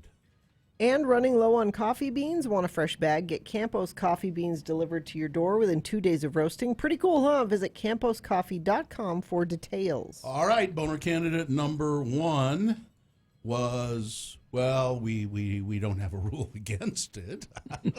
That's, cops in Utah. No rule against sexting. No rule against, pleasuring yourself in your cop car. While on duty. Yeah, while on duty. Well, I don't even think you should be doing it in your cop car, even if you're off duty. But they're going to make a rule, so you better get to it if you want to do that before the rule comes in. Boner candidate number 2, I just don't want it in my face. Pride flags stirring up controversy in Heber City. And boner candidate number 3, oh no, we'll never get it. Guys trying to steal an ATM using a blowtorch did not go well for them. And the winner, boner candidate number 2, I just don't want it in my face. All right, there you go, Heber. Way to go. Local boner in for round 2. It is now qualified to be boner of the day. It depends on who wins. Round 1's winner or round 2's? You'll find out at 9:20 when you vote for boner fight. Boner of the day happens then. Things that must go, brought to you by. Upon qualification, buy a new home with New Dwello's gift of equity rebate and credit program. That's $28,124 in down payment assistance for those who qualify for the purchase of a new home. Text the word money to 62687. Things that must go on the radio. From Hell Show. Well, these are things that you can't stand anymore, things that you really want to go from your life. You've just had it. And so you put it down in an email and you send it to radiofromhell@x96.com and you put must go, in the subject line. And then maybe it'll help. I'll begin today. I have 2 of my own. I've done this one before, but I've heard too many people say this lately. Long story short. When someone says long story short, A, it's a crutch, and B, it never is a short story. It always ends up being a long story, even though you have just said to me, okay, long story short, and then you tell me way too long a story. And then the other thing that must go is when you go to Costco to buy only one thing. Because when you go to buy just one item, you get, or at least I do, you get your cart, this gigantic cart, and you go, well, I better put some other stuff in it. And what goes from a $12 purchase to a $150 purchase. I don't know how that happens, but that must go. All right. This one is, feel free to use my name. It's Nathan. Commuting from Tooele to Salt Lake every day is its own special hell. But I signed up for that when I moved out here. What I didn't realize I was signing up for was the giant and prolific spiders in Tooele. I don't need to make them go, however. The chemicals work just fine. I don't need you to make them go. The chemicals work fine. What I need you to make go away forever is the billboard advertising pest control services. As I'm leaving every morning, it jumps out from behind a corner featuring a 30-foot wide, super high fidelity, very hairy spider. Really? If that weren't enough, this isn't a top-down or side shot. This monstrously big insect stares straight out into traffic. There is no peace in Tooele, and there won't be ever again until this super spider is gone. Thanks for letting me listen. I look forward to your divine magics disappearing this terror from my life forever.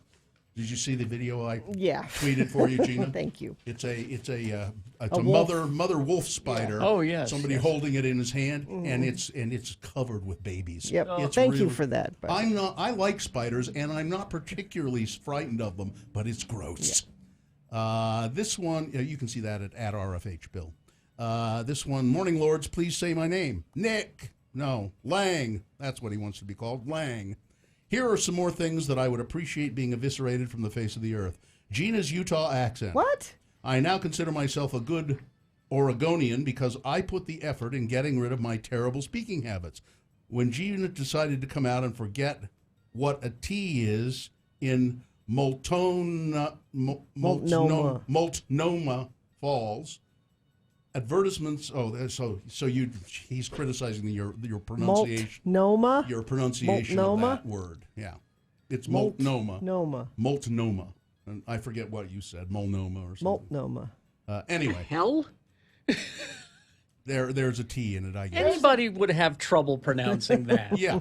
Advertisements before any of the Radio from Hell, Geek Show, or Remain Seated podcasts.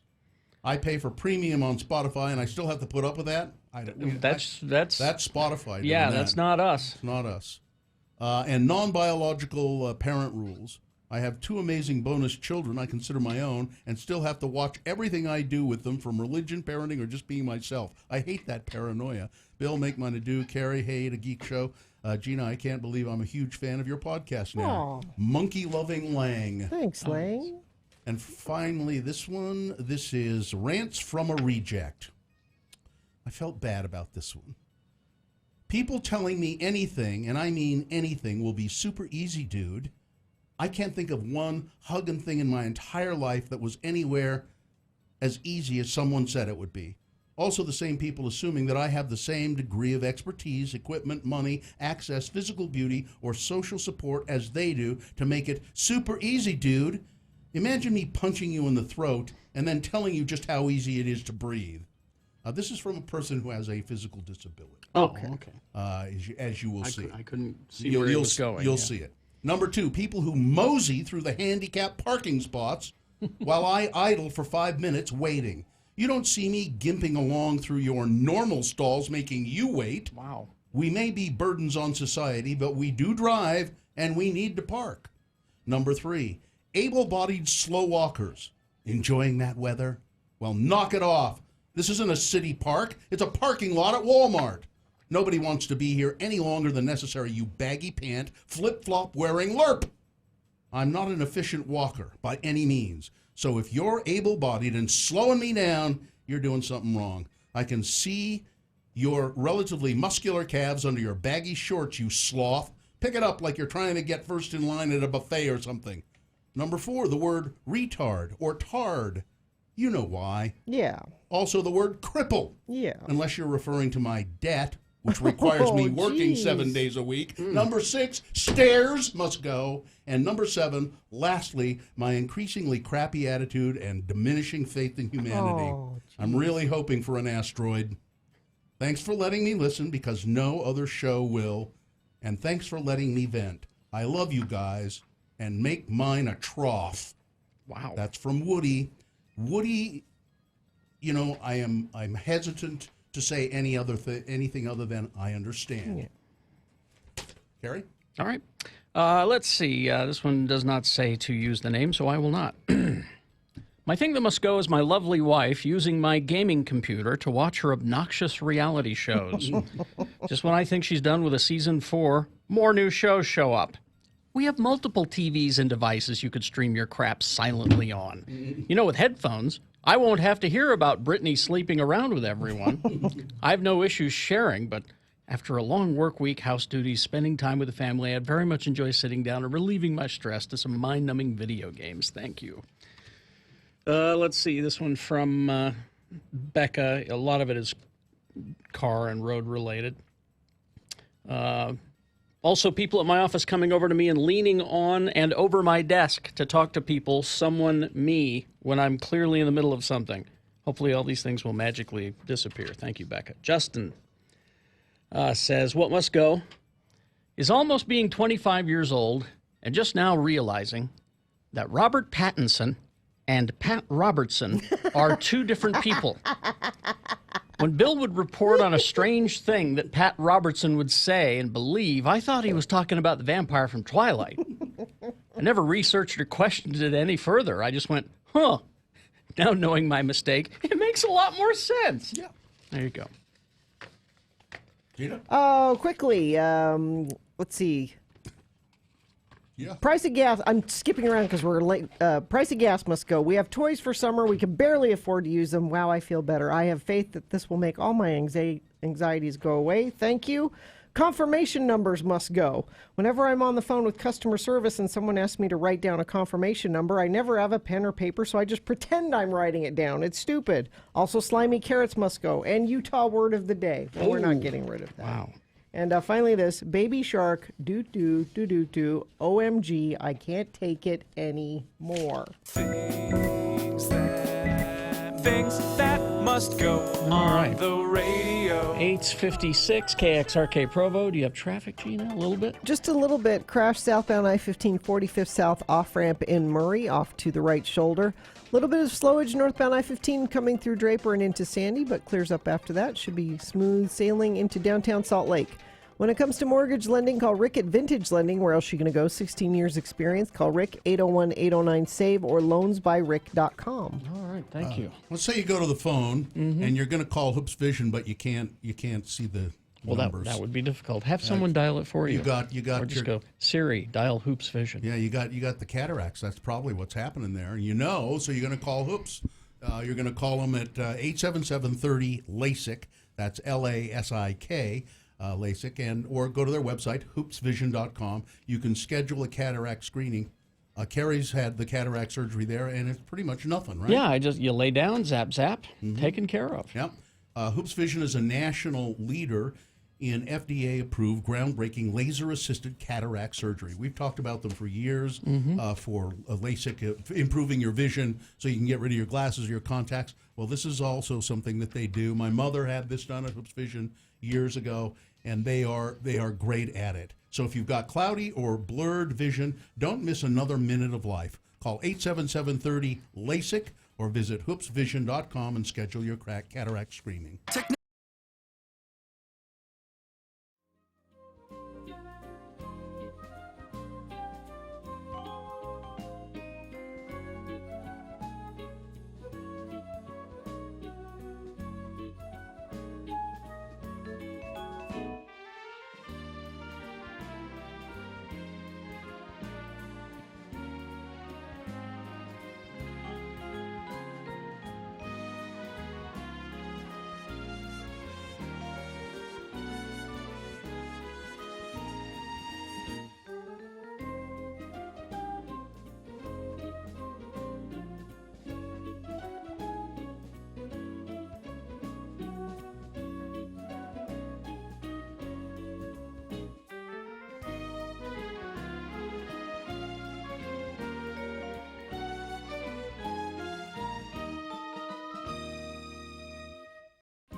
I thought we could do this for an X poll sometime, but I'll bring it up now just since we're talking about it. Festus came home last night. He's like, Mom, this is an exciting day. Mom. I said, what? He's like, Mom. I got my first rider. Rider is... That's a backstage conditions. What things you want backstage, like... No brown M&Ms! Yeah, like Mariah Carey has to have, peach-colored roses in her room. And I said, so what did you ask for? And he said, Red Bull. I said, that's it?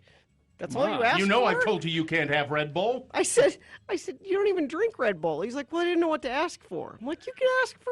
He thought that's what you're supposed to ask for. Gina, that's what he told you he asked for.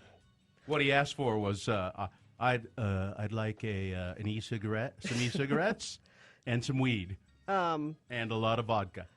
But I thought it'd be a fun expo sometime to do. What would you put in your rider? What would my backstage rider? Yeah, like I have to have all white towels with scented rose water. I mean, those are the kind of things people ask for. Why what? Why would you put all white towels with scented rose water? Those are the kind of things people ask for. Yeah, but why? Because you can. I wouldn't. Of course you would. I would put I don't think I would just say I would like it to be clean and orderly, and maybe a fruit tray. But maybe we do that for an next poll, see what people would want for their backstage. The guy who has to have it stapled precisely in the top left corner on an angle and not flat would really think that he would just want things in an orderly way? Richie, are the pages ever stapled correctly? No. And when was the last time I ever said anything about it? Okay. When was the last time I ever said anything about how they were stapled? No, but here's the point. I once commented... You like things a certain way. Well, so sure. if you have a writer, you would say, I like things stapled this way. You'd spell it all out. So entertain it. Has fun with because when he's doing the news I've live on stage, he will need it prepared backstage for it. Yeah. It's got to be done a certain way. You know? I give up. I would not do it. I've given up on that sort of thing. I agree. I've given up on that sort of thing because I know that the people who work behind the scenes are mostly clods. Take that how you will.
Wet Sprocket because...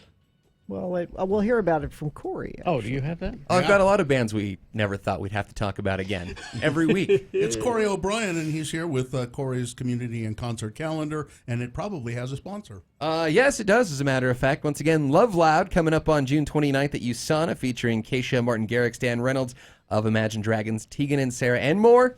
Tickets on sale at livenation.com. Check them out for all the shows. I think you should recap Billie Eilish last night, because I know a lot of friends of the program were there. It was, I think everybody was there last night. Yeah. It was gorgeous. They did it outside, which is nice. They set up a stage kind of off to the west side of the venue. Oh, really? And everybody goes up on the amphitheater and hangs out on the grass. And sometimes you couldn't even hear Billie Eilish singing. The crowd was just every word. It was incredible. I haven't seen anything like that. Man. I don't even know, since Howard Jones was in town last time, I guess. Was it mostly girls? A lot of girls, yeah. Girls some families love out Billie there. Eilish. There was I'm the dad area. I'm here with my daughter up in the bar in the corner. Yeah, had a meeting up there. But it was good. Absolutely fantastic show. Okay. Nice. Post some photos. Corey, and you can text the word events to 33986 and get all of this information, but what's going on? What is going on tonight? Not so much. But tomorrow, it feels like summer's officially here anyway. We finally got some nice weather. Dylan Francis will kick off the Ogden Twilight Concert Series up at the Ogden Amphitheater. Always a good time when that gets going. Friday, do you know Toad the Wet Sprocket coming to town? They'll be at the Depot. Can't believe it. I can't. Sometimes I can't believe it every week when I'm looking what's coming to town. Also Friday, the Utah Scottish Festival and Highland Games get going at the Utah State Fair Park. I can't believe it. I can't believe it. Bagpipes and what is it? It's not the caber toss. Is it the caber with the giant? Tabor. The tabor. The tabor toss. Yeah. But they have games going on all the way through Sunday. That should be a pretty good time. Saturday, the farmers market opens up at Pioneer Park. Yay! Go down and get your spinach early in the morning. Chris Hardwick will come by and tell you about TV shows he just watched at Wise Guys for 2 nights in a row. He's going to be on our show, I think. Is he coming through? Friday. Friday around 8, I think. Yeah. There you go. Yeah. Sunday, another market, Park Silly Sunday Market if you want to get out of the valley. And Monday, couple bands. Power Man 5000 at the Royal. What? Yay! Yes! You know that. We played that. We'll collide. And Rob Thomas will be at the Depot. What? From Matchbox 20. Wow. Bringing it. Well, it's now just Matchbox 19 since he left the band. That's, that's true. And that's it. Kind of another... a walk down memory lane. It really is. It's a time warp every week lately. Certainly. Man, Toad the Wet Sprocket. Toad. There should be a comma there, I feel like. Toad. Comma. The Wet Sprocket. Yeah, Toad. The Wet Sprocket. Toad. The Wet Sprocket.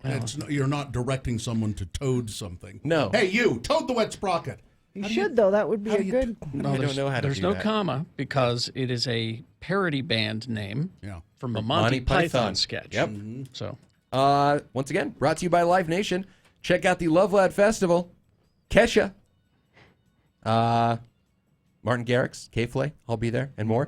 LiveNation.com for all the shows. All right. Thank you very much, Corey.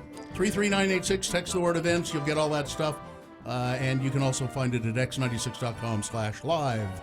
Oh, no, just x96.com. Yeah, /live is where you can see us right now. Wave, Bill, you're there right Oh, now. hello. all right. We got a boner fight coming up to determine who is boner of the day. Right after these, also a reasonable amount of news before that. Stand by for all those things. Brooklinen.com is the website to go to. Use the promo code Jackson at brooklinen.com to get the deal I'm going to tell you about. Here's something. It's that time of year. You're getting gifts for fathers, for Father's Day, and your graduates for the high school and college graduation. So why don't you get them new sheets, these incredible 5-star hotel quality sheets. They feel, as I refer to mine, buttery smooth. I love my Brooklinen sheets. It'd be a great idea for a gift for this time of year. Vicky and Rich, they started this website, their mission to make 5-star hotel quality sheets more affordable, easy to order. And it's funny because most bedding, I didn't know this, marked up as much as 300%. So these are luxury sheets without the luxury markup. My Brooklinen sheets are the best, most comfortable sheets I've ever slept on, and now it's time for your upgrade. Brooklinen.com giving an exclusive offer just for our listeners. Get 10% off your first order and free shipping when you use the promo code Jackson, my last name, at brooklinen.com. They are so confident in their product that all of their sheets, comforters, and towels come with a lifetime warranty. But the only way to get 10% off your first order and free shipping is to use the promo code Jackson at brooklinen.com. That's BROOKLINEN.com, and the promo code Jackson. These really are the best sheets ever.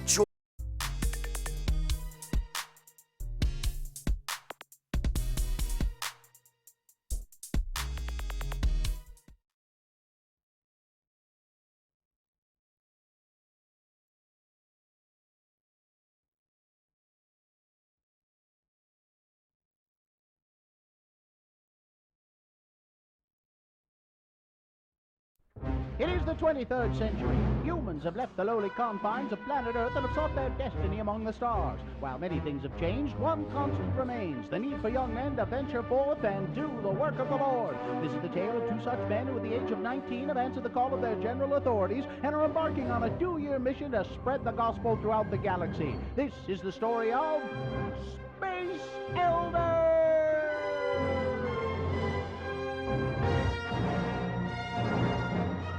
Today, we find our elders tracting on the ice planet Hoth.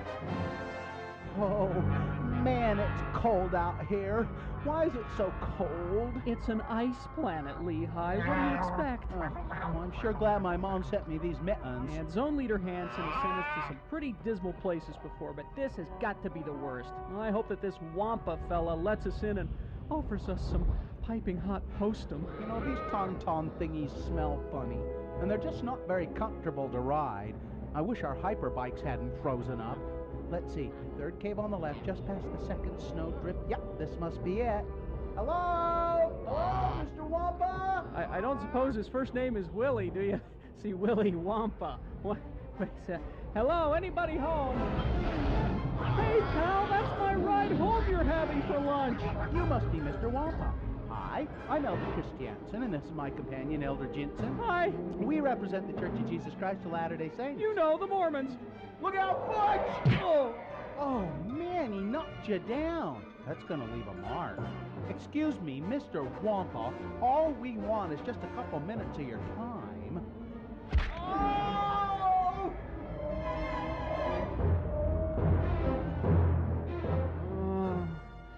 Oh, man. Where am I? Oh, heck. Hey, Lehigh, wake up. Oh. Wake up. Oh, what in the flip? This is just great. Here we are, hanging upside down, stuck to the roof of a Wampa cave, our feet frozen in what appears to be Wampa spit, while my ride home gets eaten by Mr. Wampa out there. Yuck, I don't think this Wampa spit's ever gonna come off my wingtips. Hey, there's somebody stuck to the ceiling behind you. Huh? Hey, it's that farm boy from Tatooine. Hey, Luke! Luke, wake up! Huh? Ben? No, not Ben, it's me, Butch. I don't suppose you got a plan to get us out of here, do you? If I could just reach for my lightsaber. There. So much for the element of surprise. Hey, look, your dad, Darth Vader, cut off Lehigh's arm with one of those things. Cut him some slack. Will Book and Lehigh ever escape from Wampa Cave? Will Luke cut Lehigh's arm off just for the fun of it? Will our elders ever get the Wampa spit off of their wingtips? Tune in next time to hear Lehigh say... Oh, thanks, Luke. For a minute there, I figured we was Wampa Chow. Luke. Ben? Luke. Ben, is that you? You will go to the Dagobah system. Mr. Kenobi? Dagobah? I've never even heard of it. It's a swamp planet. You're not missing much. You must seek out Yoda and continue your training. But I've already been to the MTC. Ben? Yoda? Dagobah? Mr. Kenobi, are you sure? I mean, we've already been to Dagobah. Hold on. I've got some problems here. Luke, you go to Dagobah and seek Yoda. Butch, Lehigh, you go thaw out your hyperbikes and continue tracting. I should have gotten Jedi call waiting. On the next bone-chilling episode of Space Elders!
Need that info in about 6 minutes or so, 6 or 7 minutes, because that's when Boner Fight happens.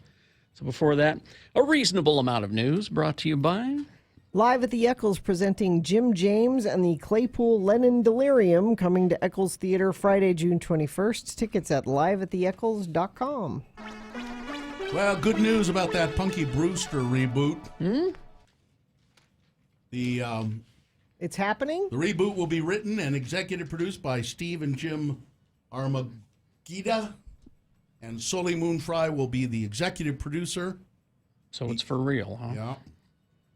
And she'll be in it. On the of the original sitcom's main cast, only Fry, Sherry Johnson, who played Punky's BFF Sherry, or Cherry, I'm not sure, I think it's Sherry, and T.K. Carter, elementary school teacher Mike Fulton, are alive today. George Gaines, who played Punky's foster dad, Harry Warnemont, died in 2016, and Susie Garrett, who played her grandma Betty Johnson, died of cancer in 2002. So Punky has determined that they will not be in it.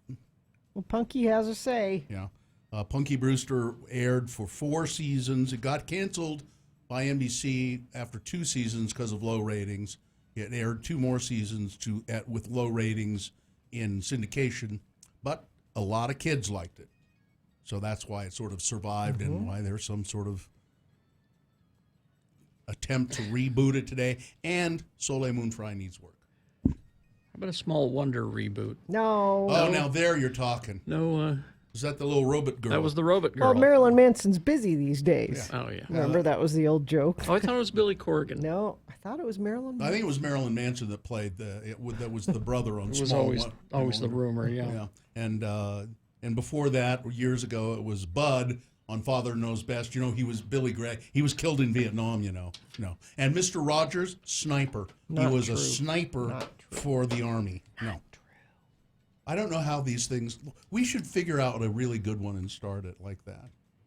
You know, about someone that everybody... A local person that everybody... You want to start a horrible rumor about Not a horrible... It's not a horrible rumor. It's not a horrible rumor that Mr. Rogers was a sniper. It was kind of, it's kind of an interesting dichotomy, I thought. Should we start one about you? Well, if we could think of a good one. Well, you're King Vitamin. Well, that's one that was...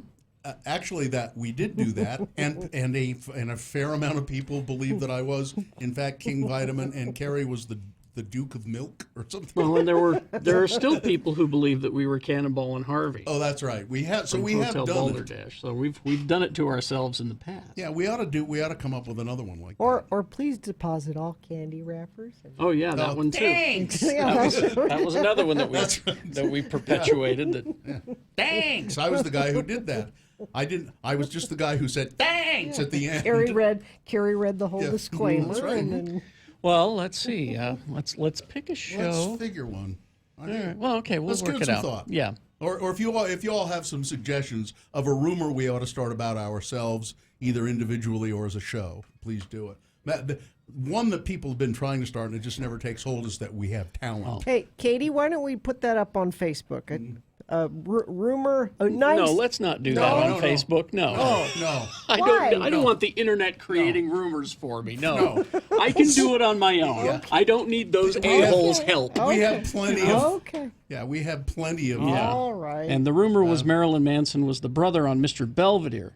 And the brother on Small Wonder was Billy Corgan. I say yes, that is correct. That was the rumor. So D-Day. This is the 75th anniversary of the Normandy landings, when the Americans, led by Dwight David Eisenhower, Supreme Commander, landed on the beaches and all of that, Saving Private Ryan stuff. 75 years ago, there are not many people left who were there, but there are some. And Trump is going to a D-Day ceremony, or has gone to a D-Day ceremony today. People ask, why is it called D-Day?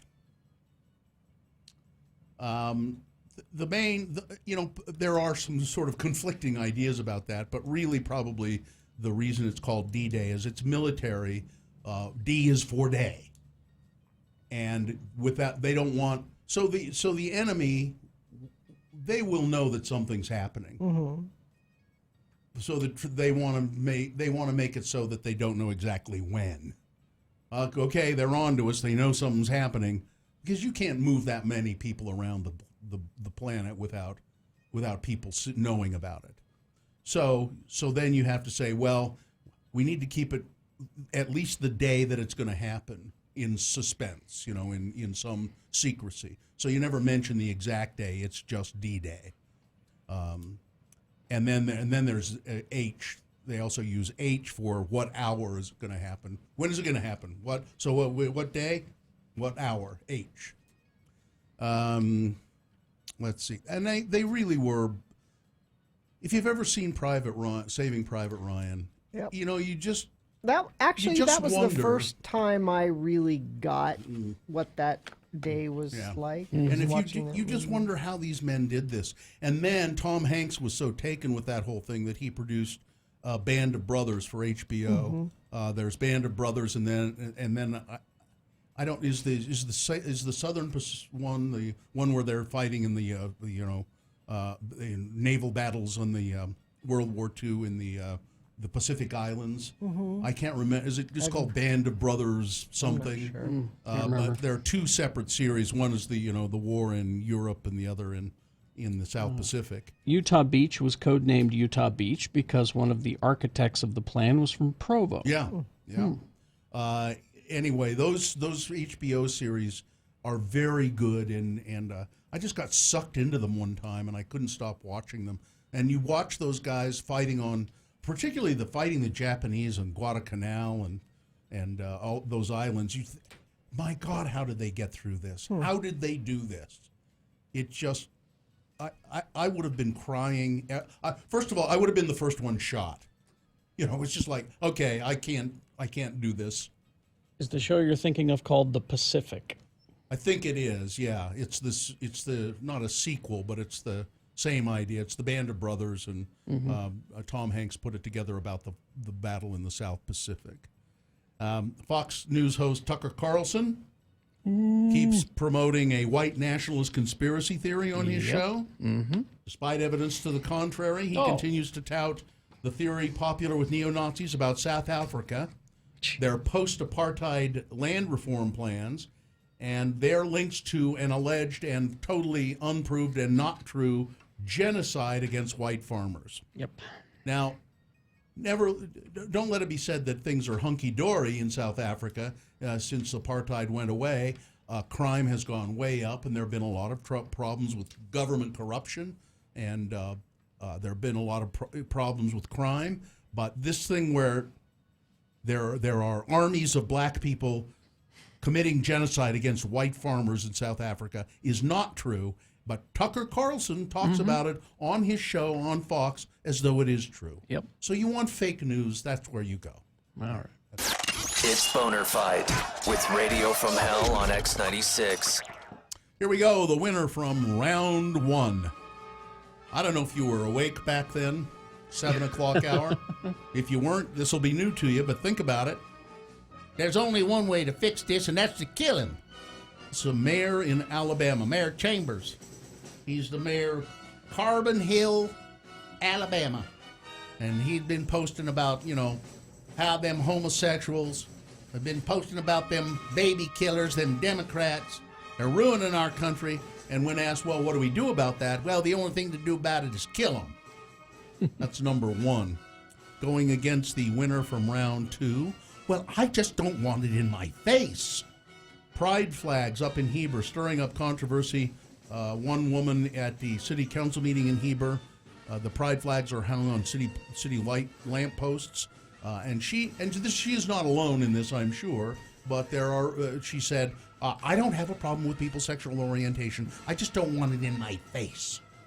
That's boner candidate number two. Whenever people lead with, "I don't have a problem with," but your butt is coming. Yeah, right away.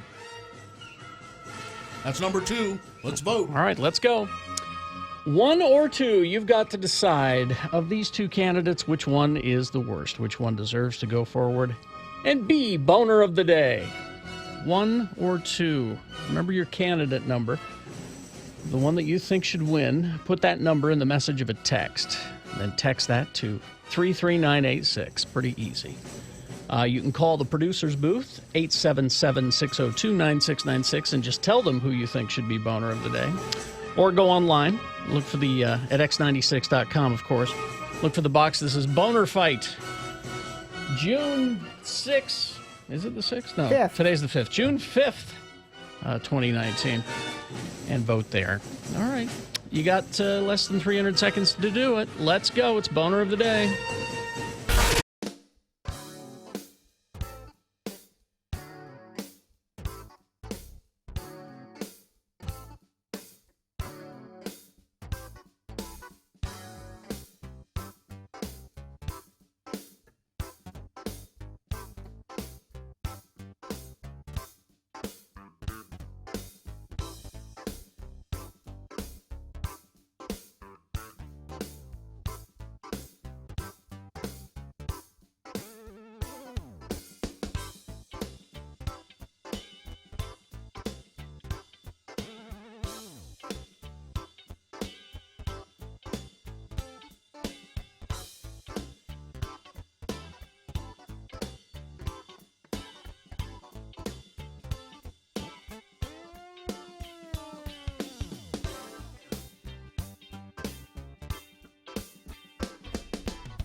time to award Boner of the Day. And it's brought to you in part by scallops and a delicious corn salad. And Water Pocket Distillery, making adventures in flavor, exploring beyond the boundaries of traditional spirits. The motto is open wild, and distilling bold flavors is their passion. Boner candidate number 1. The only way to fix this is to kill him. The mayor of Carbon Hill, Alabama. Mayor Chambers says it's the only thing we can do with these homosexuals, these transgender people, these Democrats and baby killers. The only way to deal with them is kill them. That was Boner candidate number 1. Going against the winner of round 2. Listen, I just don't want it in my face. The pride flags stirring up controversy in Heber City. The winner by a mile. Really? Boner candidate number 1. The only way to get rid of them is to kill them. I thought the local boner would make a difference, but apparently not. Well, there's your Boner of the Day for June 5th, 2019. It is now qualified to be Boner of the Week. That will be decided not by you, but by Dave the Flower Guy on Friday at about this time. Hey, look who's here. This is Dana McKee. Hi, Dana. Hi, Dana McKee. Hi there. Dana is the Performing Arts Coordinator for the Utah Arts Festival 2019. I'll put you on the spot. Do you know how many years it's been with the Utah Arts Festival now? I believe this would be 44. I'll bet that's about right. Sounds about right. Yeah. Utah Arts Festival, a big deal. People love it every year. 3 days at Library Square. And it spills over onto Washington Square too, right? Yes, we take the whole shebang down there. Yeah. And so Performing Arts Coordinator, you're in charge of the bands and the dances and the other. So tell us about some of that at the Utah Arts Festival. Yes, I'm very excited. This is my first year doing it, and we have a stellar lineup as far as I'm concerned. We have some ska coming on Thursday. There you go, Carrie. The Slackers are going to be there Thursday night headlining. They're very good. We're having Women Who Rock Day on Friday, and headlining that is Caroline Rose. She's a funky little rock star. And we've got Bluegrass and Blues on Saturday. Tinsley Ellis is going to be there, and Hot Buttered Rum and Head for the Hills. And closing the show will be March 4th. They are, I call it Band Nerd Anarchy. It's like the circus with a band came to town. March 4th. I know I'm not familiar with them. It's like a big visual thing. Yeah, they have, it's a full marching band, essentially, in sweet costumes. And they have some performers usually. So they've had stilts and girls that do acrobatics, and they... Do they do this on stage or all over the place? Yeah, last time we had them, I believe it was like 2014, and they did a parade around the festival and then ended with a show. And they've it's quite pretty a spectacular, visual, huh? March 4th. Good times. Now all of these performances, they just come with your entrance to the festival. Yes. So you just buy tickets for 1, 2, or 3 days. I assume you can buy a package deal. Yes, we have a 4-day pass, and you can get the whole 4 days, or you can come in on Thursday and Friday. We have a lunch special. It's $8. You can come in and you can get your hand stamped, and you can come back later that evening if you want. Wow. And then we've got kids 12 and under are free, so bring your kids. There's lots of cool stuff for them to do. And then we have some free stuff. There's things going on in the library. We have a Fear No Film Festival, which happens in the library auditorium. Yeah, what is that? That's free. What is it about? It's a short film festival. It's being cultivated by Derek Mellis from the Utah Film Center. And sure. It's just, he has watched hundreds of short films and cultivated sort of a set list, and he'll do sections of films throughout the day. I think there are screening times throughout the day. And that's in the library. In the library, and that's free and open to the public. You don't have to buy a festival ticket to come see that. So that's kind of a cool thing. It says here at the Utah, and we're talking to Dana McKee, who's the Performing Arts Coordinator. There are literary arts. Yes, we have WordFest, and we have a new gal coordinating that this year, and she has cowboy poets and storytelling. There's almost too much. Yeah, there's almost too much. I believe there'll be an indie slam. There'll be some poetry, and I think Wise Guys Comedy will be down there. So well, you can't take it all in, but there's something for everybody, and then food and the arts go on as well. The vendors. We have 170 plus visual artists that will be exhibiting their art. And there's a kids' art yard that has an insect theme this year, and the kids can go and they can create and do some things. Summer Haze usually has a instrument petting zoo there, so the kids can go and actually play some instruments. Wait a minute. Instrument petting zoo. Yeah.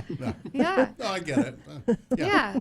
Here, let me disinfect that mouthpiece. Yeah. Now you try Yeah. it. Yeah. And then we have an art and technology area where the kids can go create with the makers and do So cool things there. this is June 20th, 21st, 22nd, 23rd, Yes. Thursday, Friday, Saturday, Sunday. Yes. Utah Arts Festival.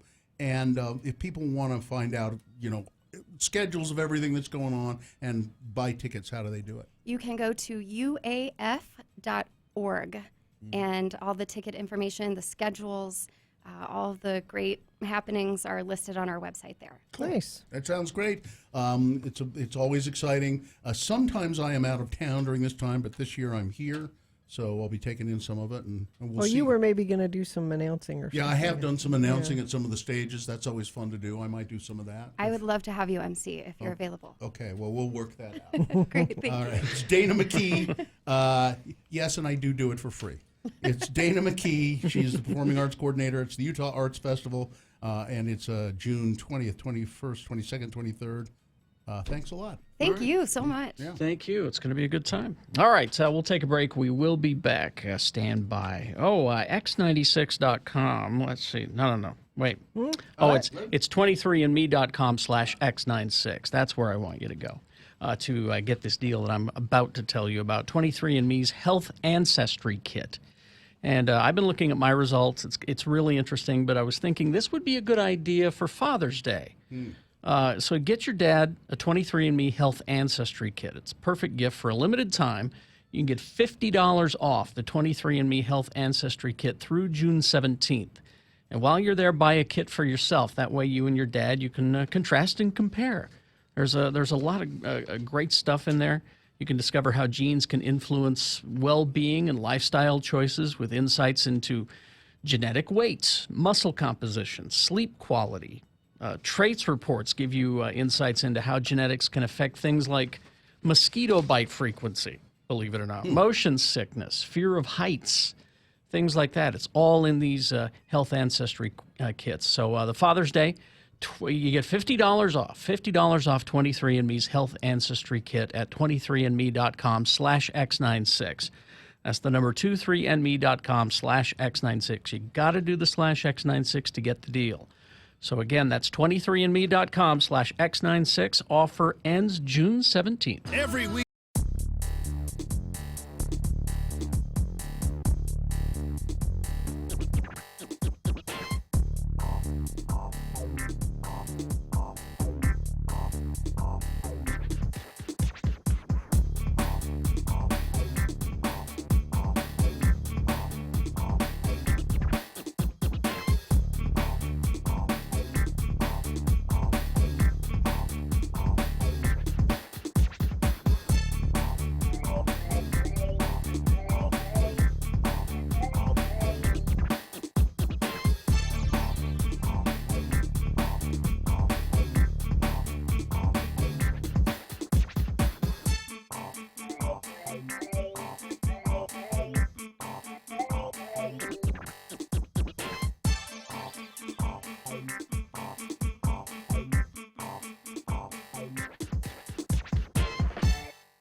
It is the 23rd century. Humans have left the lowly confines of planet Earth and have sought their destiny among the stars. While many things have changed, one constant remains, the need for young men to venture forth and do the work of the Lord.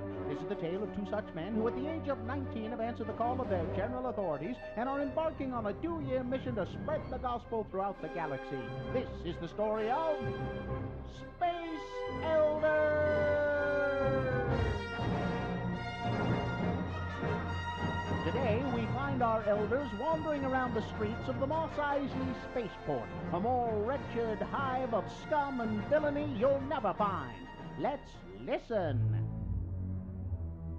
I just don't want to hang around here anymore. This place is pretty creepy.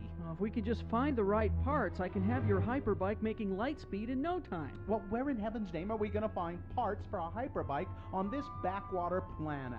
This looks like a good place to start. A cantina? Yep. We can't go into a place that serves icky Alderaan ale and icky Tatooine whiskey. Oh, to heck with the rules. Your hyperbike ain't gonna fix itself. Hey, we don't allow your kind in here. Oh, I'm sorry, sir. We'll just be on our way. Well, I meant the droids. Let's go somewhere where we will be appreciated, R2. Oh, don't ask me. I have no way of determining whether or not his parents were siblings. Hey, Lehigh, check out that cool-looking guy sitting by himself over there. Which guy? The one sitting next to that giant furry carpet. He looks like the kind of guy who would know his way around the black market. I'll bet he can help us out. That giant furry carpet is breathing and just happens to be heavily armed. Follow my lead. Excuse me, sir, but I believe that you could be of some service to us. Yeah, what is it, kid? You want to make the Kessel run on the fastest ship in the quadrant? No, sir. We represent the Church of Jesus Christ of Latter-day Saints. You know, the Mormons. He just wanted me to remind you that Wookiees have been known to rip the arms off of missionaries if they stick around too long. So what is it then? Do you need me to smuggle a shipload of Bibles somewhere? No, but if you need a complimentary copy of the Book of Mormon, we can arrange that. All I need is a charge blaster by my side. I ain't putting my faith in some hokey old religion. Well, I believe that you would find the Book of Mormon to be more powerful than any blaster, and it serves to recharge us rather than us needing to recharge it. Yeah, whatever you say, kid. What is it that you guys came in here for anyway? We need a plasma inverter for a Mark 32 hyperbike. You guys got any cash on you? Cash? No? No, we don't. Well, maybe we could work something out. You see that guy by the bar? The green guy? His name is Greedo, and he's looking for me. Now, you guys keep him busy while Chewie and I here make a break for it, and you'll find a plasma inverter on your hyperbike when you get outside. You got a deal. Let's go, Lehigh. Aiding and abetting suspected felons. Zone Leader Henson will not like this. Now, maybe we won't put it on our report, okay? Excuse me, Mr. Greedo, sir. Hi, I'm Elder Jensen, and this is Elder Christiansen. We represent the Church of Jesus Christ of Latter-day Saints. Will Lehigh and Butch ever get the plasma inverter off of this godforsaken rock of a planet? Will Han Solo try to shoot his way out of his neck scrape, or will he try using the Book of Mormon? Will Greedo join the church just to get away from our elders? Tune in next time to hear Lehigh say, I can't believe we got thrown out of a sleazy cantina for bothering the regulars. Well, beats the heck out of having your arms pulled off by a Wookiee. On the next eye-crossing episode of Space Elders!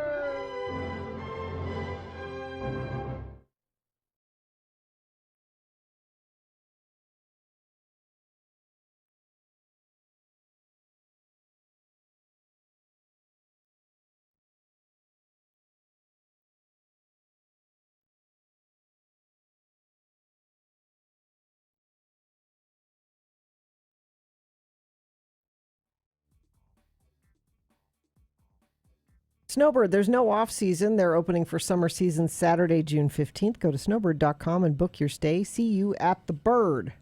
All right. See, I'm a professional. Do you see how I read that? Mm-hmm. I heard how you read it. Don't feel bad that you guys can't do that as well as I can because it's in my blood. Yeah, genetic, yeah, because, yeah. It's you can't help it. It's right. Genetic. Yeah. So so's your alcoholism. Uh-oh. Tom's not listening anymore, is he? He might be. Just kidding, Tom. I went to visit my dad. I know it's medicinal. A couple days ago, and he said, "Oh, before you go, I have to show you what I found on YouTube." Oh, really? Which you're always kind of nervous when your parents say. But In 1972, my dad, Tom Barberi, he was a radio. He was a big deal in this radio area. guy here. And he got asked to do a national TV ad for Firestone tires. Yeah, my guess is they did these ads in regional markets with different DJs all around the country. Well, no, this was a national ad. This ran. Oh, it ran yeah, everywhere? And his favorite part of this was it ran during Monday Night Football, which was all. So it was so him. So it was a national ad because the campaign was. The morning DJ tells you about the weather and tells you how bad the roads are. Well, how does the morning DJ get to work? And so Firestone tires. So they found the number one DJ in a snowy place was here. Now, Carrie's going to play this for you in a second, but the funniest part about this is, so it's a commercial where my dad's at the station, and it shows here's how Tom gets to work, and it shows him driving to work. When they came to film this, we didn't have any snow here. Oh, yeah? So they had to go up to Sun Valley, Idaho. So all the snowy stuff in here is in Sun Valley, Idaho. Well, but now my question is this his car for real? Yes. That was his Yes. car. Okay, all right. Well, here we go. Here's the commercial. There he is in the studio. Good morning. It's 6:07, and this is Tom Barberi, and I made it this morning. And if you plan to make it, you better hurry up because the snows have been heavy, and traffic is really going to be hung up this morning. Ever wonder how the guys who warn you about the roads get to work? They're in Salt Lake City where it really snows. I'm driving on Firestone's new Town & Country winter tires. The Town & Country. Yeah, I think so. With a tread design you get only from Firestone. Power on the outside, power on the inside to dig you out and pull you through. Center Z-bars for quiet running and dry pavement performance. There's room for 6 rows of ice-gripping studs. Town & Country tires for U.S. and imported cars. Radials, too. See your Firestone dealer or store. The new Town & Country's, the people tire for winter. There he is running into the studio. Firestone says almost nothing will stop the Town & Countries, and they back it up. You go in ice, mud, or snow, or Firestone pays the tow. Firestone. Now, a couple of things. Knowing now what I know about how there was no snow, they had fake snow in front of the call studios. Right in front of the camera, just so it was probably just like a foot. They trucked it in. You know. No, it was real snow, right? They trucked in real snow. And then they angle the camera just right to make it look like, oh, it's so deep. Yeah. And they have him in a coat running into the studio. I've got to get to the radio. It's not morning. Clearly, it's during the day. But there he is. I posted it on my Facebook page if you want to watch it. It's kind of fun. And see, then the other thing I noticed, now that you tell me that it was not in Utah, I was like, where was Tom living at the time? Out in the boonies? Where was he? And surely you would get a car better than, well, I think it was in a Chevelle or something. You'd get a better snow car It's a than Chevy Malibu. A Malibu. Oh, is that it? You'd get a better car than a Malibu for snow if you were in that much snow. If you lived up in the mountains and commuted down into the city every day. Oh, that's funny, though. That's great. I love that because you get a shot of the radio studio, and there's a turntable with a record just spinning on it, and because that's what we have. He did get rid of that affectation of where you could do that with your ashes. He got rid of that. He stopped doing that. Well, if this is 1972, that's not long after he moved here. Mm-hmm. Yeah, so he's pretty young. So when I started listening to him, he'd gotten rid of that Firestone. He doesn't do it bad. Good morning. It's 6:07, and this is Tom Barberi, and I made it this morning. And if you plan to make it, you better hurry up because the snows have been heavy, and traffic is really going to be hung up this morning. Now, is that the actual call studios, or is that a fake studio? No, that's the call studio. Wow. Yeah. See, now that's interesting to me. He looks good. Doesn't he? Yeah. Handsome man. Yeah. That's before the mustache. I wouldn't go that far. That's before he decided to. That's right. You're right. You're right. He should never have grown that. Well, and because of the mustache, we were able to take, and Lee made this for him. We took a Scotty action figure from Star Trek the movies when Scotty was getting a little pudgy, and we customized it to make it look like Tom. Well, I bought it, and Lee did all the paint on it and made it into a Tom Barberi action figure. Gave it to my dad for Christmas one year. It's got a big U for University of Utah on the front. It's really... If you want to see that, it's a 1972 Firestone Tire KALL Salt Lake City. And I like I said, I posted it on my Facebook page. I also tweeted it out a couple days ago. I can retweet it maybe. But Tom, shave off the mustache. Even today. Even today? Even today. He's got a goatee now. Oh, he does? I haven't seen him with a goatee. He's gone the goatee. Now, that's okay. All right. I'll retweet that if you want to see. Okay. I think he was just, when he grew the mustache, I think he was hoping that a porn producer would see it. I don't think that's hire what he him. was hoping. I'm pretty sure that's what he was going for. I'm pretty sure that's not. No, I think it was. All right, let's do the promo and get out of here. Oh, I have to sponsor us. Oh, you do have to sponsoring the promo? Sorry. Invest in you with visual freedom from glasses or contacts. Visit Wait Vision in Lehigh or waitvision.com. That's WAITE vision.com. On Thursday's Radio from Hell show. Well, Thursday means Beat Gina. So if you know your mutants, you might have a chance to win. But you do have to offer a prize for Gina if you want to play. And Sean Means will be here at 8 a.m. with his movie review, including Dark Phoenix.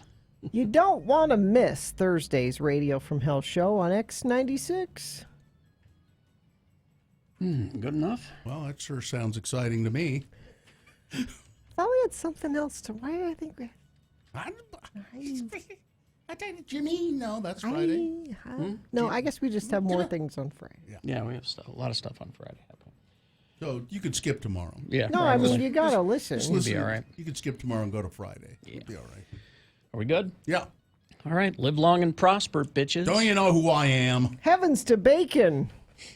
Corey is next.